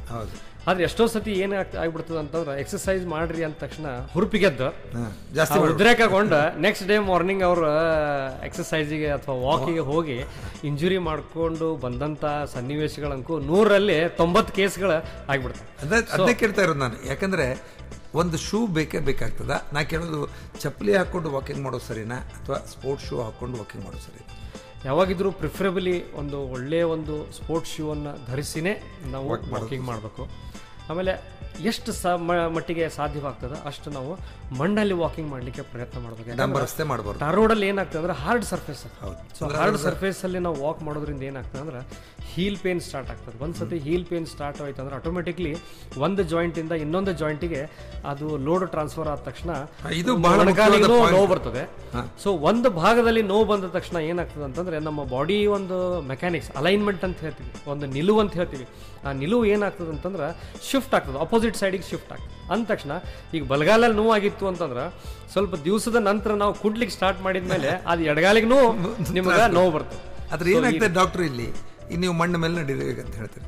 ಈಗ ಟಾರ್ ರಸ್ತೆ ಇಲ್ದ ಕಡೆ ಕಲ್ಲೇ ಇರ್ತಾವೆ ಬರೇ, ಅದು ಸಹಿತ ತೊಂದರೆ ಕೊಡುವಂತ ಸಾಧ್ಯತೆಗಳು. ಯಾಕಂದ್ರೆ ಅವಂಗೆ ಬ್ಯಾಲೆನ್ಸ್ ಆಗೋದಿಲ್ಲ, ಕಾಲು ಟ್ವಿಸ್ಟ್ ಆಗುವಂತ ಒಂದು ಸನ್ನಿವೇಶಗಳು ಇರ್ತಾವೆ. ಹಿಂಗಾಗಿ ಬಹಳ ಜನ ಅನಿವಾರ್ಯವಾಗಿ ಡಾಂಬರ್ ರಸ್ತೆ ಮೇಲೆ, ಯಾಕಂದ್ರೆ ಸೀದಾನರ ಇರ್ತದೆ, ಎಡುವಂಗಿಲ್ಲ, ಅವ ಬೀಳಂಗಿಲ್ಲ, ಸೊ ನಡೀತಾರೆ. ಇಲ್ಲಿ ತಮ್ಮ ಅಡ್ವೈಸ್ ಏನು? ಈಗ ನಿಮ್ಗೆ ಅನಿವಾರ್ಯ ಅದು, ಅವನಿಗೆ ಬೇರೆ ದಾರಿನೇ ಇಲ್ಲ. ಡಾಂಬರ್ ರಸ್ತೆ ಮೇಲೆ ನಡೆಯುವಂತ ಒಂದು ಸನ್ನಿವೇಶ ಅಥವಾ ಒಂದು ಪರಿಸ್ಥಿತಿ ಇದ್ರೂ ಕೂಡ ಅವನು ಒಳ್ಳೆಯ ಶೂಸ್ಗಳನ್ನ ಧರಿಸಲೇಬೇಕು. ಆಮೇಲೆ ಜೊತೆಗೆ ಏನಪ್ಪಾ ಅಂದ್ರೆ ಸ್ಪೀಡ್, ಯಾವ ತರ ಸ್ಪೀಡ್ ಇರಬೇಕು ಇದರಲ್ಲಿ ಬಹಳ ಸಿಂಪಲ್ ಆಗಿ ನಾವು ಇದನ್ನ ಕ್ಯಾಲ್ಕುಲೇಷನ್ ಮಾಡ್ಬೋದು. ಸೊ ಯಾವಾಗಿದ್ರೂ ಒಂದು ಈ ಟ್ರೈನಿಂಗ್ ಪ್ರೋಟೋಕಾಲ್ ಅಥವಾ ಒಂದು ಟ್ರೈನಿಂಗ್ ಶೆಡ್ಯೂಲ್ ಅಂತ ಇರ್ತದೆ. ಸೊ ಈ ಟ್ರೈನಿಂಗ್ ಶೆಡ್ಯೂಲ್ ಅಥವಾ ಟ್ರೈನಿಂಗ್ ಪ್ರೋಟೋಕಾಲಲ್ಲಿ ಈ ಒಂದು ಸೂತ್ರಗಳವ. ಯಾವ ಫಸ್ಟ್ ಸೂತ್ರ ಏನಪ್ಪಾ ಅಂದ್ರೆ ಸ್ಲೋ ಪ್ರೋಗ್ರೆಷನ್. ಸಾವಕಾಶವಾಗಿ ನಿಮ್ಮ ಎಕ್ಸಸೈಸ್ ಅನ್ನ ಬೆಳೆಸ್ರಿ. ಒಂದೇ ಸತಿಗೆ ಹೋಗಿ ನೀವು 10 ಕಿಲೋಮೀಟರ್ ಅಥವಾ 5 ಕಿಲೋಮೀಟರ್ ಅಥವಾ 1 ಗಂಟೆ ವಾಕಿಂಗ್ ಮಾಡಬೇಡ್ರಿ. ಒಂದೇ ದಿವಸ ಇದ್ದಾಗ ಬರೀ 5 ನಿಮಿಷ ಅಥವಾ 10 ನಿಮಿಷ ಮಾತ್ರ ವಾಕಿಂಗ್ ಮಾಡ್ರಿ ಒಂದೇ ದಿವಸ. Slow progression. ಆಮೇಲೆ ಸ್ಲೋ ಓವರ್ಲೋಡ್, ಗ್ರಾಜುವಲ್ ಓವರ್ಲೋಡ್ ಅಂತೀವಿ. ಸ್ಲೋ ಆಗಿ ನಮ್ಮ ದೇಹವನ್ನ ನಾವು ಲೋಡಿಂಗ್ ಮಾಡ್ತಾ ಹೋಗ್ಬೇಕು. ಇವತ್ತು 5 ನಿಮಿಷ, 10 ದಿವಸ ಆದ್ಮೇಲೆ 6 ನಿಮಿಷ, 15 ದಿವಸ ಆದ್ಮೇಲೆ 7 ನಿಮಿಷ, ಈ ರೀತಿ ನಾವು ಮಾಡ್ಕೊತಾ ಹೋಗ್ತೀವಿ. ಆಮೇಲೆ ಸ್ಪೆಸಿಫಿಕ್ ಆಗಿರ್ಬೇಕು. ಓಕೆ, ಸೊ ನಾವು ಯಾವುದಕ್ಕೆ ನಾವು ಎಕ್ಸಸೈಸ್ ಮಾಡ್ತಾ ಇದ್ದೀವಿ ಅನ್ನೋದನ್ನ ನಮಗೆ ಗೊತ್ತಿರ್ಬೇಕು. ಇವತ್ತು ನಾವು ವಾಕಿಂಗ್ ಮಾಡ್ತಿದ್ದವ್ರು ಇದ್ದಕ್ಕಿದ್ದಂಗೆ ರನ್ನಿಂಗ್ ಮಾಡಬೇಕು. ಈ ರನ್ನಿಂಗ್ ಮಾಡ್ತಿದ್ದವ್ನು ಇಮಿಡಿಯೇಟ್ ಆಗಿ ನಾವು ಏರೋಬಿಕ್ ಆಕ್ಟಿವಿಟೀಸ್ ಮಾಡಬೇಕು. ಏರೋಬಿಕ್ ಆಕ್ಟಿವಿಟಿ ಇದ್ದವ ನಾವು ನೆಕ್ಸ್ಟ್ ಡೇ ಸೈಕ್ಲಿಂಗ್ ಮಾಡಬೇಕು. ಸೈಕ್ಲಿಂಗ್ ಇದ್ದವ ಇಲ್ಲಪ್ಪ 5ನೇ ದಿವಸ ನಾನು ಯೋಗ ಮಾಡಬೇಕು ಅಂತಂದ್ರೆ ಅದು ಅವನಿಗೆ ಫಿಸಿಕಲ್ ಪ್ರಾಬ್ಲಮ್ಸ್ ಆಗ್ಲಿಕ್ಕೆ ಸ್ಟಾರ್ಟ್ ಆಗ್ತದೆ. ಸೊ ಬೇಸಿಕ್ ಫಿಸಿಕಲ್ ಫಿಟ್ನೆಸ್ ಅನ್ನೋದು ಒಂದು ಇರ್ತದೆ. ಹೌದು. ಸೊ ಆ ಬೇಸಿಕ್ ಫಿಸಿಕಲ್ ಫಿಟ್ನೆಸ್ ನಾವು ಪಡೆದ ನಂತರ ಮಾತ್ರ ನಾವು ಅಂದ್ರೆ ಅವನು ತನ್ನ ದೈಹಿಕ ಕ್ಷಮತೆಯನ್ನ ಇನ್ಕ್ರೀಸ್ ಮಾಡಬೇಕು, ಮೊದಲು ಮಾಡ್ಕೋಬೇಕಾಗ್ತದೆ. ಸೊ ಇದು ಸಿಂಪಲ್ ಆಗಿ ಕ್ಯಾಲ್ಕುಲೇಟ್ ಹೇಗೆ ಮಾಡೋದು, ಈಗ ನಾವು ರೂಲ್ ಆಫ್ 10 ಅಂತ ಹೇಳ್ತೀವಿ. So increase your load by 10% every 10 days ಅಂತ ಹೇಳ್ತೀವಿ. Every 10 days. ಪ್ರಿಯ ಕೇಳುಗರೆ, ಈಗ ಒಂದು ಚಿಕ್ಕ ವಿರಾಮ. ವಿರಾಮದ ನಂತರ ಕಾರ್ಯಕ್ರಮ ಮುಂದುವರಿಯುತ್ತದೆ. ಕನಸು ಕಾಣು, ಕಾಣುತ್ತಲೇ ಇರು. ನಿನ್ನ ಕನಸುಗಳು ಚಿಂತನೆಯ ರೂಪವನ್ನ ಕ್ರಮೇಣ ಪಡುವವು. ಅದೇ ಚಿಂತನೆಗಳು ಪ್ರಾಮಾಣಿಕ ಕಾರ್ಯಕ್ಕೆ ಕೊಂಡೊಯ್ಯುವುದು. APJ ಅಬ್ದುಲ್ ಕಲಾಂ. ನೀವು ಕೇಳ್ತಾ ಇದ್ದೀರಾ ನಿಮ್ಮ ನೆಚ್ಚಿನ ಅಚ್ಚುಮೆಚ್ಚಿನ KLE ಧ್ವನಿ BVB 90.4 FM ಸಮಾಜದ ಸಮೃದ್ಧಿಗಾಗಿ.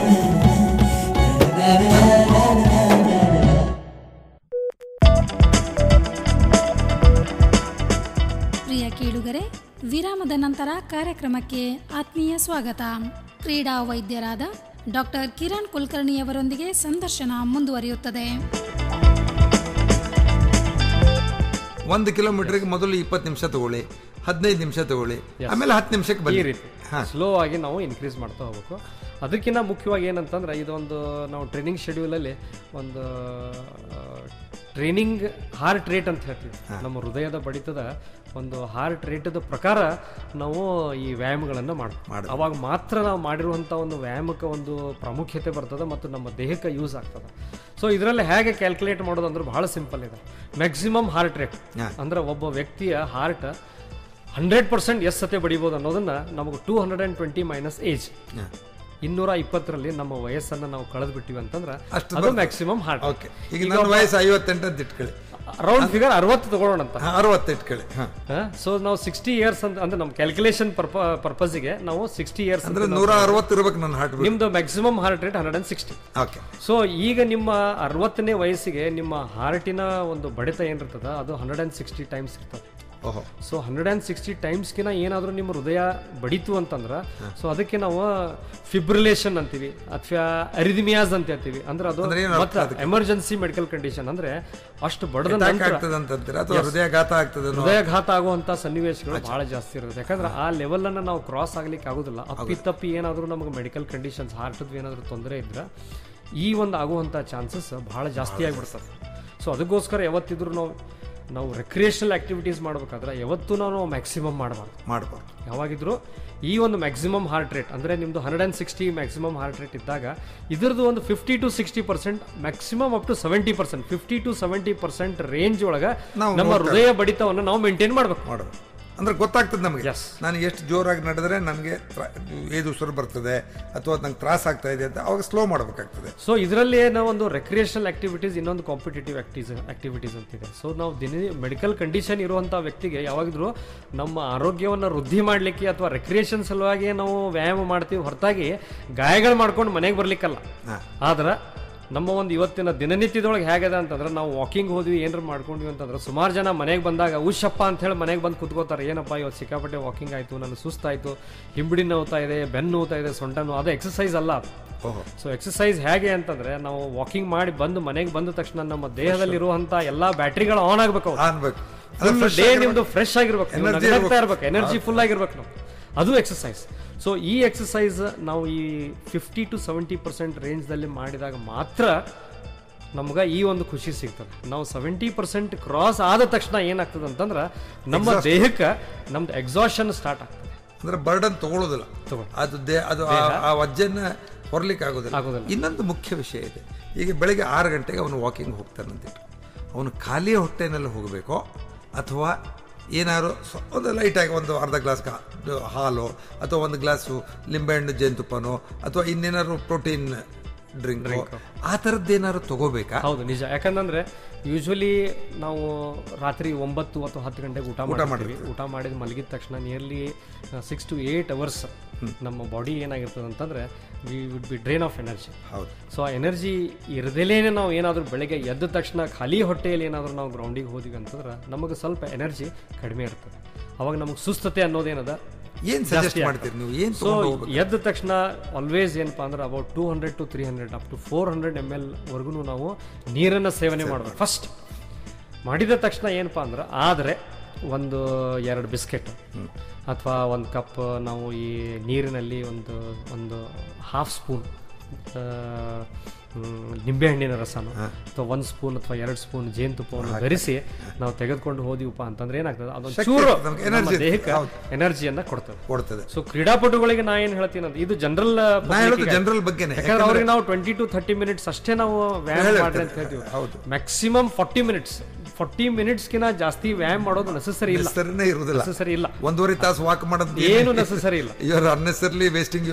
ಎಷ್ಟು ನಮಗೆ ವ್ಯಾಯಾಮ ಬೇಕು ಆಪ್ಟಿಮಮ್ ಎಕ್ಸಸೈಸ್ ಅಂತ ಹೇಳ್ತೀವಿ. ಯಾರು ಆಪ್ಟಿಮಮ್ ಎಷ್ಟು ಬೇಕು ನಮ್ಮ ದೇಹಕ್ಕೆ ಅಷ್ಟೇ ಎಕ್ಸಸೈಸ್ ಮಾಡಿದ್ರೆ ಅದು more than sufficient.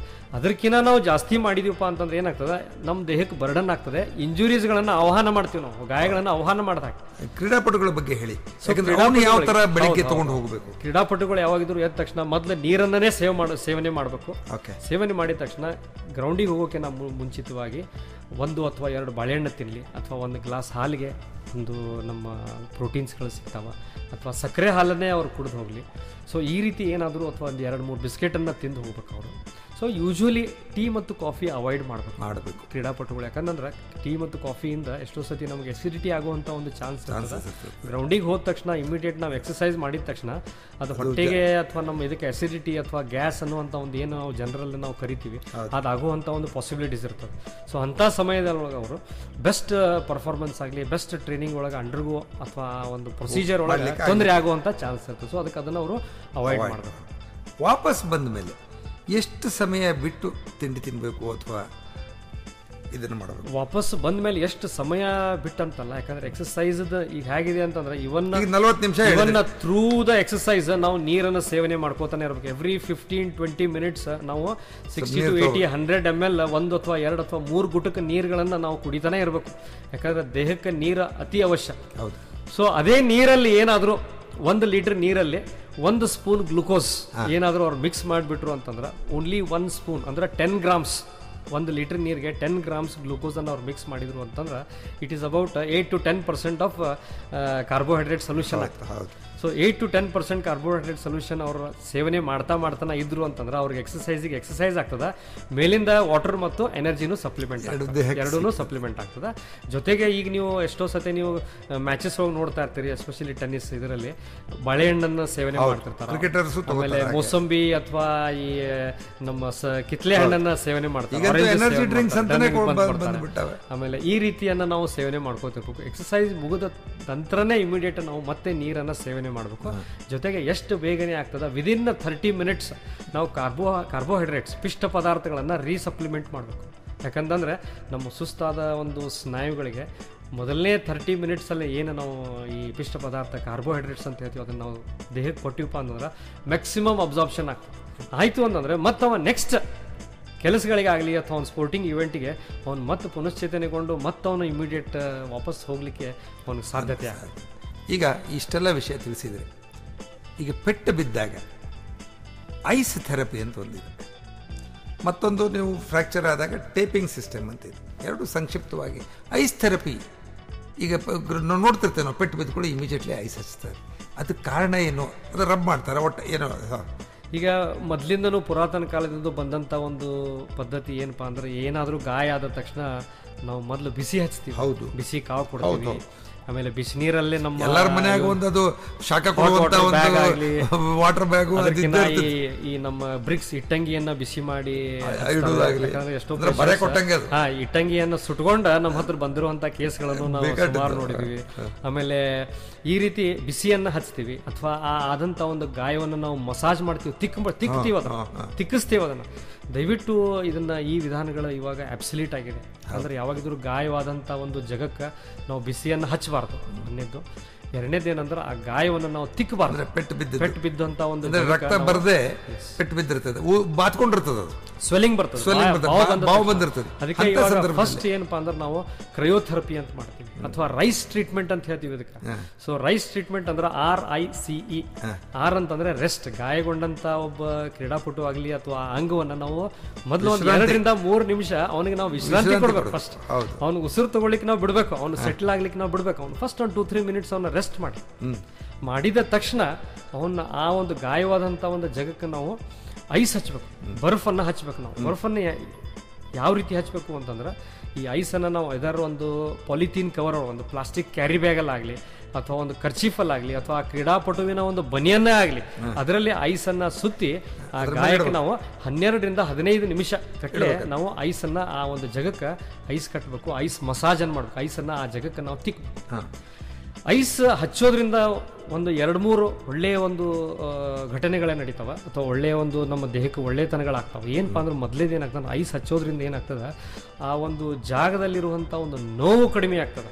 So ice acts as an anaesthetic. Okay. So ಆ ನೋವು ಕಡಿಮೆ ಆಗ್ತದೆ. ನೋವು ಕಡಿಮೆ ಆದ ತಕ್ಷಣ ಜೊತೆಗೆ ಏನಾಗ್ತದೆ ಅಂದ್ರೆ ಏನೊಂದು ರಕ್ತಸ್ರಾವ ಇರ್ತದೆ, ಹೆಮರೇಜ್, ಬ್ಲೀಡಿಂಗ್ ಆಗ್ತಿರ್ತದೆ, ಅದು ಸ್ಟಾಪ್ ಆಗ್ತದೆ. So less swelling. ಬಾವು ಕಡಿಮೆ ಇತ್ತು ಅಂತಂದ್ರೆ ಹೀಲಿಂಗ್ ಪ್ರೊಸೆಸ್ ಬೇಗ ಆಗ್ತದೆ. ಎರಡನೇದು. ಪ್ರಿಯ ಕೇಳುಗರೆ, ಈಗ ಒಂದು ಚಿಕ್ಕ ವಿರಾಮ. ವಿರಾಮದ ನಂತರ ಕಾರ್ಯಕ್ರಮ ಮುಂದುವರಿಯುತ್ತದೆ. ದುಃಖವನ್ನ ದೂರ ಸರಿಸುವುದಕ್ಕೆ ಯತ್ನ ಮಾಡಿದಷ್ಟು ಅದು ಹೆಗಲನ್ನೇ ಏರುವುದು. ರವೀಂದ್ರನಾಥ್ ಠಾಗೋರ್. ನೀವು ಕೇಳ್ತಾ ಇದ್ದೀರಾ ನಿಮ್ಮ ನೆಚ್ಚಿನ ಅಚ್ಚುಮೆಚ್ಚಿನ KLE ಧ್ವನಿ BVB 90.4 FM ಸಮಾಜದ ಸಮೃದ್ಧಿಗಾಗಿ.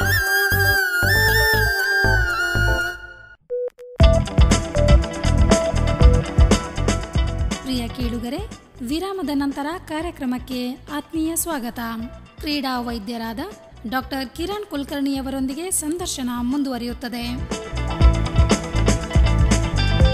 ಆಮೇಲೆ ಮೂರನೇದ್ದು ಮುಖ್ಯವಾಗಿ ಏನಂತಂದರೆ ವೇಸ್ಟ್ ಪ್ರಾಡಕ್ಟ್ಸ್. ಬಾಡಿನೂ ಆ ಗಾಯಗೊಂಡ ಜಾಗಕ್ಕೆ ತನ್ನ ಒಂದು ಬಾಡಿಯ ಒಂದು ಡಿಫೆನ್ಸ್ ಮೆಕ್ಯಾನಿಸಮ್ ಅದ ಪ್ರಕಾರ ವೇಸ್ಟ್ ಪ್ರಾಡಕ್ಟ್ಸ್ ಏನಲ್ಲಿ ಉತ್ಪತ್ತಿ ಆಗ್ತಾವ, ಆ ವೇಸ್ಟ್ ಪ್ರಾಡಕ್ಟ್ಸ್ ಉತ್ಪತ್ತಿ ಆಗುವಂಥ ಒಂದು ಪ್ರಮಾಣ ಕಡಿಮೆ ಆಗ್ತದೆ. ಇದು ಮೂರನೇದ್ದು. ನಾಲ್ಕನೇದು ಏನಪ್ಪ ಅಂತಂದ್ರೆ ನರ್ವ್ ಫೈರಿಂಗ್ ಅಂತ ಹೇಳ್ತೀವಿ. ಯಾಕಂದ್ರೆ ನಮ್ಮ ದೇಹದೊಳಗೆ ನಮ್ಮ ನರತಂತುಗಳೇನವ ನಮ್ಮ ಪೇನ್ ಸಿಗ್ನಲ್ಸನ್ನು ಕ್ಯಾರಿ ಮಾಡ್ತಾವೆ. ಸೊ ಈ ನರತಂತುಗಳು ಏನು ಪೇನ್ ಸಿಗ್ನಲ್ಸ್, ನೋವಿನ ಒಂದು ಸಿಗ್ನಲ್ಸನ್ನು ಕ್ಯಾರಿ ಮಾಡ್ತಿರ್ತಾವ, ಅವು ಸ್ವಲ್ಪ ಕಡಿಮೆ ಆಗ್ತವೆ. ಆ ನರ್ವ್ ಫೈರಿಂಗ್ ಕಡಿಮೆ ಆದ ತಕ್ಷಣ ಒಬ್ಬ ಗಾಯಗೊಂಡಂಥ ಒಬ್ಬ ಪಟುಗ ನೋವು ಕಡಿಮೆ ಅನ್ನಿಸ್ತದೆ. ಸೊ ಈ ಒಂದು ಒಳ್ಳೆಯತನಗಳಿಗೆ ನಾವು ಐಸ್ ಹಚ್ಚಿರಿ ಅಂತ ಹೇಳ್ತೀವಿ. ಯಾವುದೇ ರೀತಿಯ ಗಾಯ ಆಗಲಿ ಅದಕ್ಕೆ ಫಸ್ಟ್ ನಾವು ಐಸ್ ಟ್ರೀಟ್ಮೆಂಟನ್ನೇ ಮಾಡ್ಬೋದು ಇವತ್ತಿನ ಒಂದು. ಅದು ಐಸ್ ಹಚ್ಚೋದು ಹಾಗೆ 12 ರಿಂದ 15 ನಿಮಿಷದವರೆಗೂ ಮಾತ್ರ ಮಾಡಬೇಕು. 15 ಮಿನಿಟ್ಸನ್ನು ನಾವು ಕ್ರಾಸ್ ಮಾಡಬಾರ್ದು. ಸೊ ಇದು ಯಾವಾಗಿದ್ರೂ ನಾವು ನೆನಪಿಟ್ಕೋಬೇಕು.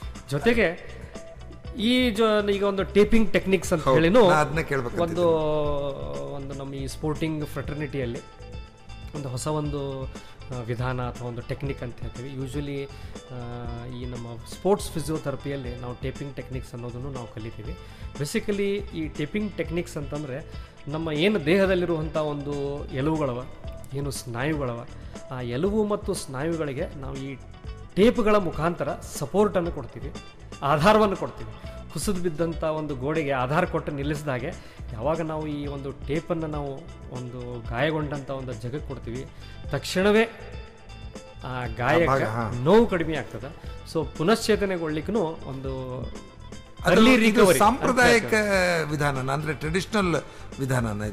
ಇದು ಟ್ರೆಡಿಷನಲ್ ವಿಧಾನ ಅಲ್ಲ. ಆ್ಯಕ್ಚುಲಿ ಹೇಗೆ ಅಂತಂದರೆ ಇದು taping is equal to human anatomy ಅಂತ ನಾನು ಹೇಳ್ತೀನಿ. ಯಾಕಂದರೆ ಯಾವ ಒಬ್ಬ taping it is not everybody's cup of tea. ಯಾಕಂತಂದರೆ ಇದು ಒಂದು ವಿಜ್ಞಾನ ಇದೆ, ಇದೊಂದು ಶಾಸ್ತ್ರ ಇದೆ, ಇದೊಂದು ಸೈನ್ಸ್ ಇದೆ. ಟೇಪಿಂಗ್ ಅನ್ನೋದು ಇದೊಂದು ಸೈನ್ಸ್. ಸೊ ಸೈನ್ಸ್ ಅಂದ ತಕ್ಷಣ ನಾವು ನಮ್ಮ ಮೆಡಿಕಲ್ ಸೈನ್ಸ್ ಅಂತಲೇ ನಾವು ಹೇಳಬೇಕಾಗ್ತದೆ. ಯಾಕಂದರೆ ಮೆಡಿಕಲ್ ಸೈನ್ಸ್ ಆಧಾರವಾಗಿರೋದೇ ನಮ್ಮ ಹ್ಯೂಮನ್ ಅನಾಟಮಿ ಮೇಲೆ, ನಮ್ಮ ದೇಹದ ಅಂಗರಚನೆಯ ಮೇಲೆ. ಯಾವ ರೀತಿ ನಮ್ಮ ಎಲುವುಗಳವ, ಯಾವ ರೀತಿ ನಮ್ಮ ಸ್ನಾಯುಗಳವ, ಎಲ್ಲೆಲ್ಲಿ ನಮ್ಮ ನರಗಳ ಹೋಗ್ತವೆ, ಎಲ್ಲೆಲ್ಲಿ ನಮ್ಮ ರಕ್ತ ನಳಿಕೆಗಳು ಹೋಗ್ತವೆ, ನಮ್ಮ ಜಾಯಿಂಟ್ ಯಾವ ರೀತಿ ಇರ್ತದೆ ಅನ್ನೋದರ ಜ್ಞಾನ ಇರ್ಬೇಕು ನಮಗೆ. ಯಾವಾಗ ಆ ಜ್ಞಾನ ನಮಗೆ ಗೊತ್ತಿರ್ತದೆ ಅವಾಗ ಮಾತ್ರ ನಮಗೆ ಟೇಪಿಂಗ್ ಮಾಡಲಿಕ್ಕೆ ಸಾಧ್ಯ. ನಾನ್ ಮೆಡಿಕಲ್ ಪ್ರಾಕ್ಟೀಷನರ್ಸ್ ಆಗಲಿ ಅಥವಾ ನಾವು ಈ ಕ್ವಾಕ್ಸ್ ಅಂತ ಏನು ಹೇಳ್ತೀವಿ ಇವತ್ತು, ಕಟ್ ಹಾಕೋರು ಮೊದಲೆಲ್ಲ ಫ್ರಾಕ್ಚರ್ ಆದ್ರೆ ಏನೋ ಪಟ್ಟಿ ಹಚ್ಚಿದ್ನೆ ತಿಕ್ಕಿದ್ನೆ ಮಾಡಿದೆ ಅಂತ ಏನು ಹೇಳ್ತಾರೆ, ಅಲ್ಲಿ ನಾವು ವಿಜ್ಞಾನವನ್ನು ನಾವು ಅಲ್ಲಿ ಅಳವಡಿಸೋದಿಲ್ಲ. ಸೊ ಆ ಟೈಮಲ್ಲಿ ಏನಾಗ್ಬಿಡ್ತದೆ ಅಂದರೆ ಟೇಪಿಂಗನ್ನು ನಾವು ಬಾಡಿ ಅಲೈನ್ಮೆಂಟನ್ನು ಟೇಪ್ಸಿಂದ ಎಳೆದಾಗ ಇನ್ನೊಂದು ಸೈಡಲ್ಲೂ ತೊಂದರೆ ಆಗುವಂಥ ನಾವು ಏನೇ ನಾವು ಟೇಪಿಂಗ್ ಮಾಡ್ಬೇಕಂತಂದ್ರೂ ನಮಗೊಂದು ಬೇಸ್ ಆಗಿ ಒಂದು ಗೋಲ್ಡ್ ಸ್ಟ್ಯಾಂಡರ್ಡ್ ಆಗಿ ಒಂದು ಎಕ್ಸ್ರೇ ಆದರೂ ಬೇಕು. ಎಕ್ಸ್ರೇ ನಂತರ ಒಂದು ಸ್ಕ್ಯಾನ್ ಆದರೂ ಬೇಕಾಗ್ತದೆ. ಅಥವಾ ಮಸಲ್ಸಿಗೆ ಏನಾದರೂ ಆಗಿತ್ತು ಅಂತಂದ್ರೆ ನಮಗೆ ಮಸ್ಕ್ಯುಲೋಸ್ಕೆಲೆಟಲ್ ಅಲ್ಟ್ರಾಸೋನೋಗ್ರಫಿ ಅಂತ ಇವತ್ತು ಮಾಡ್ತೀವಿ ನಾವು. ಬಹಳ ಒಂದು ಅದ್ಭುತವಾದಂಥ ಒಂದು ಇದು ನಮಗೆ ಮಸಲ್ಲಿಗೆ ಏನಾಗಿದೆ ಅನ್ನೋದು ಗೊತ್ತಾಗ್ತದೆ, ಎಲ್ಲಿ ಆಗಿದೆ ಅನ್ನೋದು ಗೊತ್ತಾಗ್ತದೆ, ಎಷ್ಟು ಅದ್ರದ್ದು ವಿಸ್ತಾರವಾಗಿದೆ ಅನ್ನೋದು ಗೊತ್ತಾಗ್ತದೆ, ಅಲ್ಲಿ ಏನಿದೆ ಅನ್ನೋದು ಗೊತ್ತಾಗ್ತದೆ. ಅದು ಗೊತ್ತಾದ ನಂತರ MRI ಸ್ಕ್ಯಾನಿಂಗ್ಸ್ ಮಾಡಿದ ತಕ್ಷಣ ನಮ್ಗೆ ಗೊತ್ತಾಗ್ತದೆ ಎಲ್ಲಿ ನರಗಳ ಇದಾಗಿದೆ, ಎಲ್ಲಿ ಸ್ನಾಯುಗಳವ, ಎಲ್ಲಿ ಬೋನ್ಸಿಗೆ ತೊಂದರೆ ಆಗಿದೆ. ಅದನ್ನು ನೋಡಿಕೊಂಡು ನಾವು ಟೇಪಿಂಗನ್ನು ನಾವು ಫಾಲೋ ಮಾಡ್ತೀವಿ. ಸುಮ್ಮನೆ ಕಣ್ಣು ಮುಚ್ಕೊಂಡು ಈ ನಾಡಿ ವೈದ್ಯರಂತಿದ್ರು ಮೊದಲು ನಾಡಿ ನೋಡಿ ನಿನಗೆ ಹಂಗಾಗಿದೆ ಆ ರೀತಿ ಅನ್ನುವಂಥ ವಿಜ್ಞಾನ ಅಲ್ಲ. ಯಾಕಂದ್ರೆ ಇದೇನಂತಂದ್ರೆ ಎವಿಡೆನ್ಸ್ ಬೇಸ್ಡ್ ಮೆಡಿಸಿನ್ ಅಂತ ಹೇಳ್ತೀವಿ. ಸೊ ಯಾವಾಗ ನಾವು ಎವಿಡೆನ್ಸ್ ಬೇಸ್ಡ್ ಮೆಡಿಸಿನನ್ನು ಪ್ರಾಕ್ಟೀಸ್ ಮಾಡ್ತೀವಿ ಅವಾಗ ಸೈನ್ಸನ್ನು ನಾವು ಫಾಲೋ ಮಾಡ್ತೀವಿ. ಸೈನ್ಸ್ ಅಂದರೆ ನಾನು ಈಗ ಒಬ್ಬ ವ್ಯಕ್ತಿಗೆ ನಾನು ಟೇಪಿಂಗ್ ಮಾಡಿದ ತಕ್ಷಣ ನನ್ನಲ್ಲಿ 5 ಪ್ರಶ್ನೆಗಳಿಗೆ ಉತ್ತರ ಇರಬೇಕು. Why, where, when, what, how ಅಂತ ಹೇಳಿ. ಯಾಕೆ, ಹೇಗೆ, ಯಾವಾಗ, ಯಾಕೆ ಅನ್ನೋದು ಈ 5 ಡಬ್ಲ್ಯೂಗಳನ್ನ ನಾವು ಆನ್ಸರ್ ಮಾಡ್ಲಿಕ್ಕೆ ಬಂದ್ರೆ ಮಾತ್ರ ನಾವು ಸೈನ್ಸ್ ಅಂತ ಹೇಳ್ತೀವಿ. ಯಾವಾಗ ನಮಗೆ ಆನ್ಸರ್ ಮಾಡ್ಲಿಕ್ಕೆ ಬರಲ್ಲ ಅವಾಗ ಮಾತ್ರ ನಾವು ದೇವ್ರ ಕಡೆ ಒಲಿತೀವಿ. When science ends god starts. ನಮ್ಮ ಸೈನ್ಸ್ ಅಲ್ಲಿರುವಂತ ಒಂದು ಇದು ಯಾವಾಗ ವಿಜ್ಞಾನ ಮುಗಿತದ ಅಲ್ಲಿ ದೇವರು ಸ್ಟಾರ್ಟ್ ಆಗ್ತದೆ.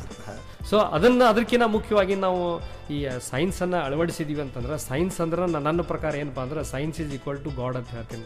ಯಾಕಂದ್ರೆ ಯಾವಾಗ ನಾವು ದೇವರಲ್ಲಿ ನಂಬಿಕೆ ಇಟ್ಟು ಈ ಸೈನ್ಸನ್ನು ನಾವು ಅಳವಡಿಸ್ಕೊಂಡು ನಾವು ಯಾವಾಗ ಹೋಗ್ತೀವಿ will be on the right track.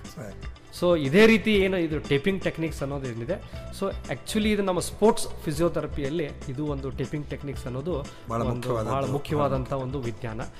ಆ ಒಂದು ಟೆಕ್ನಿಕ್ಸನ್ನು ನಾವು ಸ್ಪೋರ್ಟ್ಸ್ ಮೆಡಿಸಿನಲ್ಲಿ ಅಳವಡಿಸ್ತೀವಿ.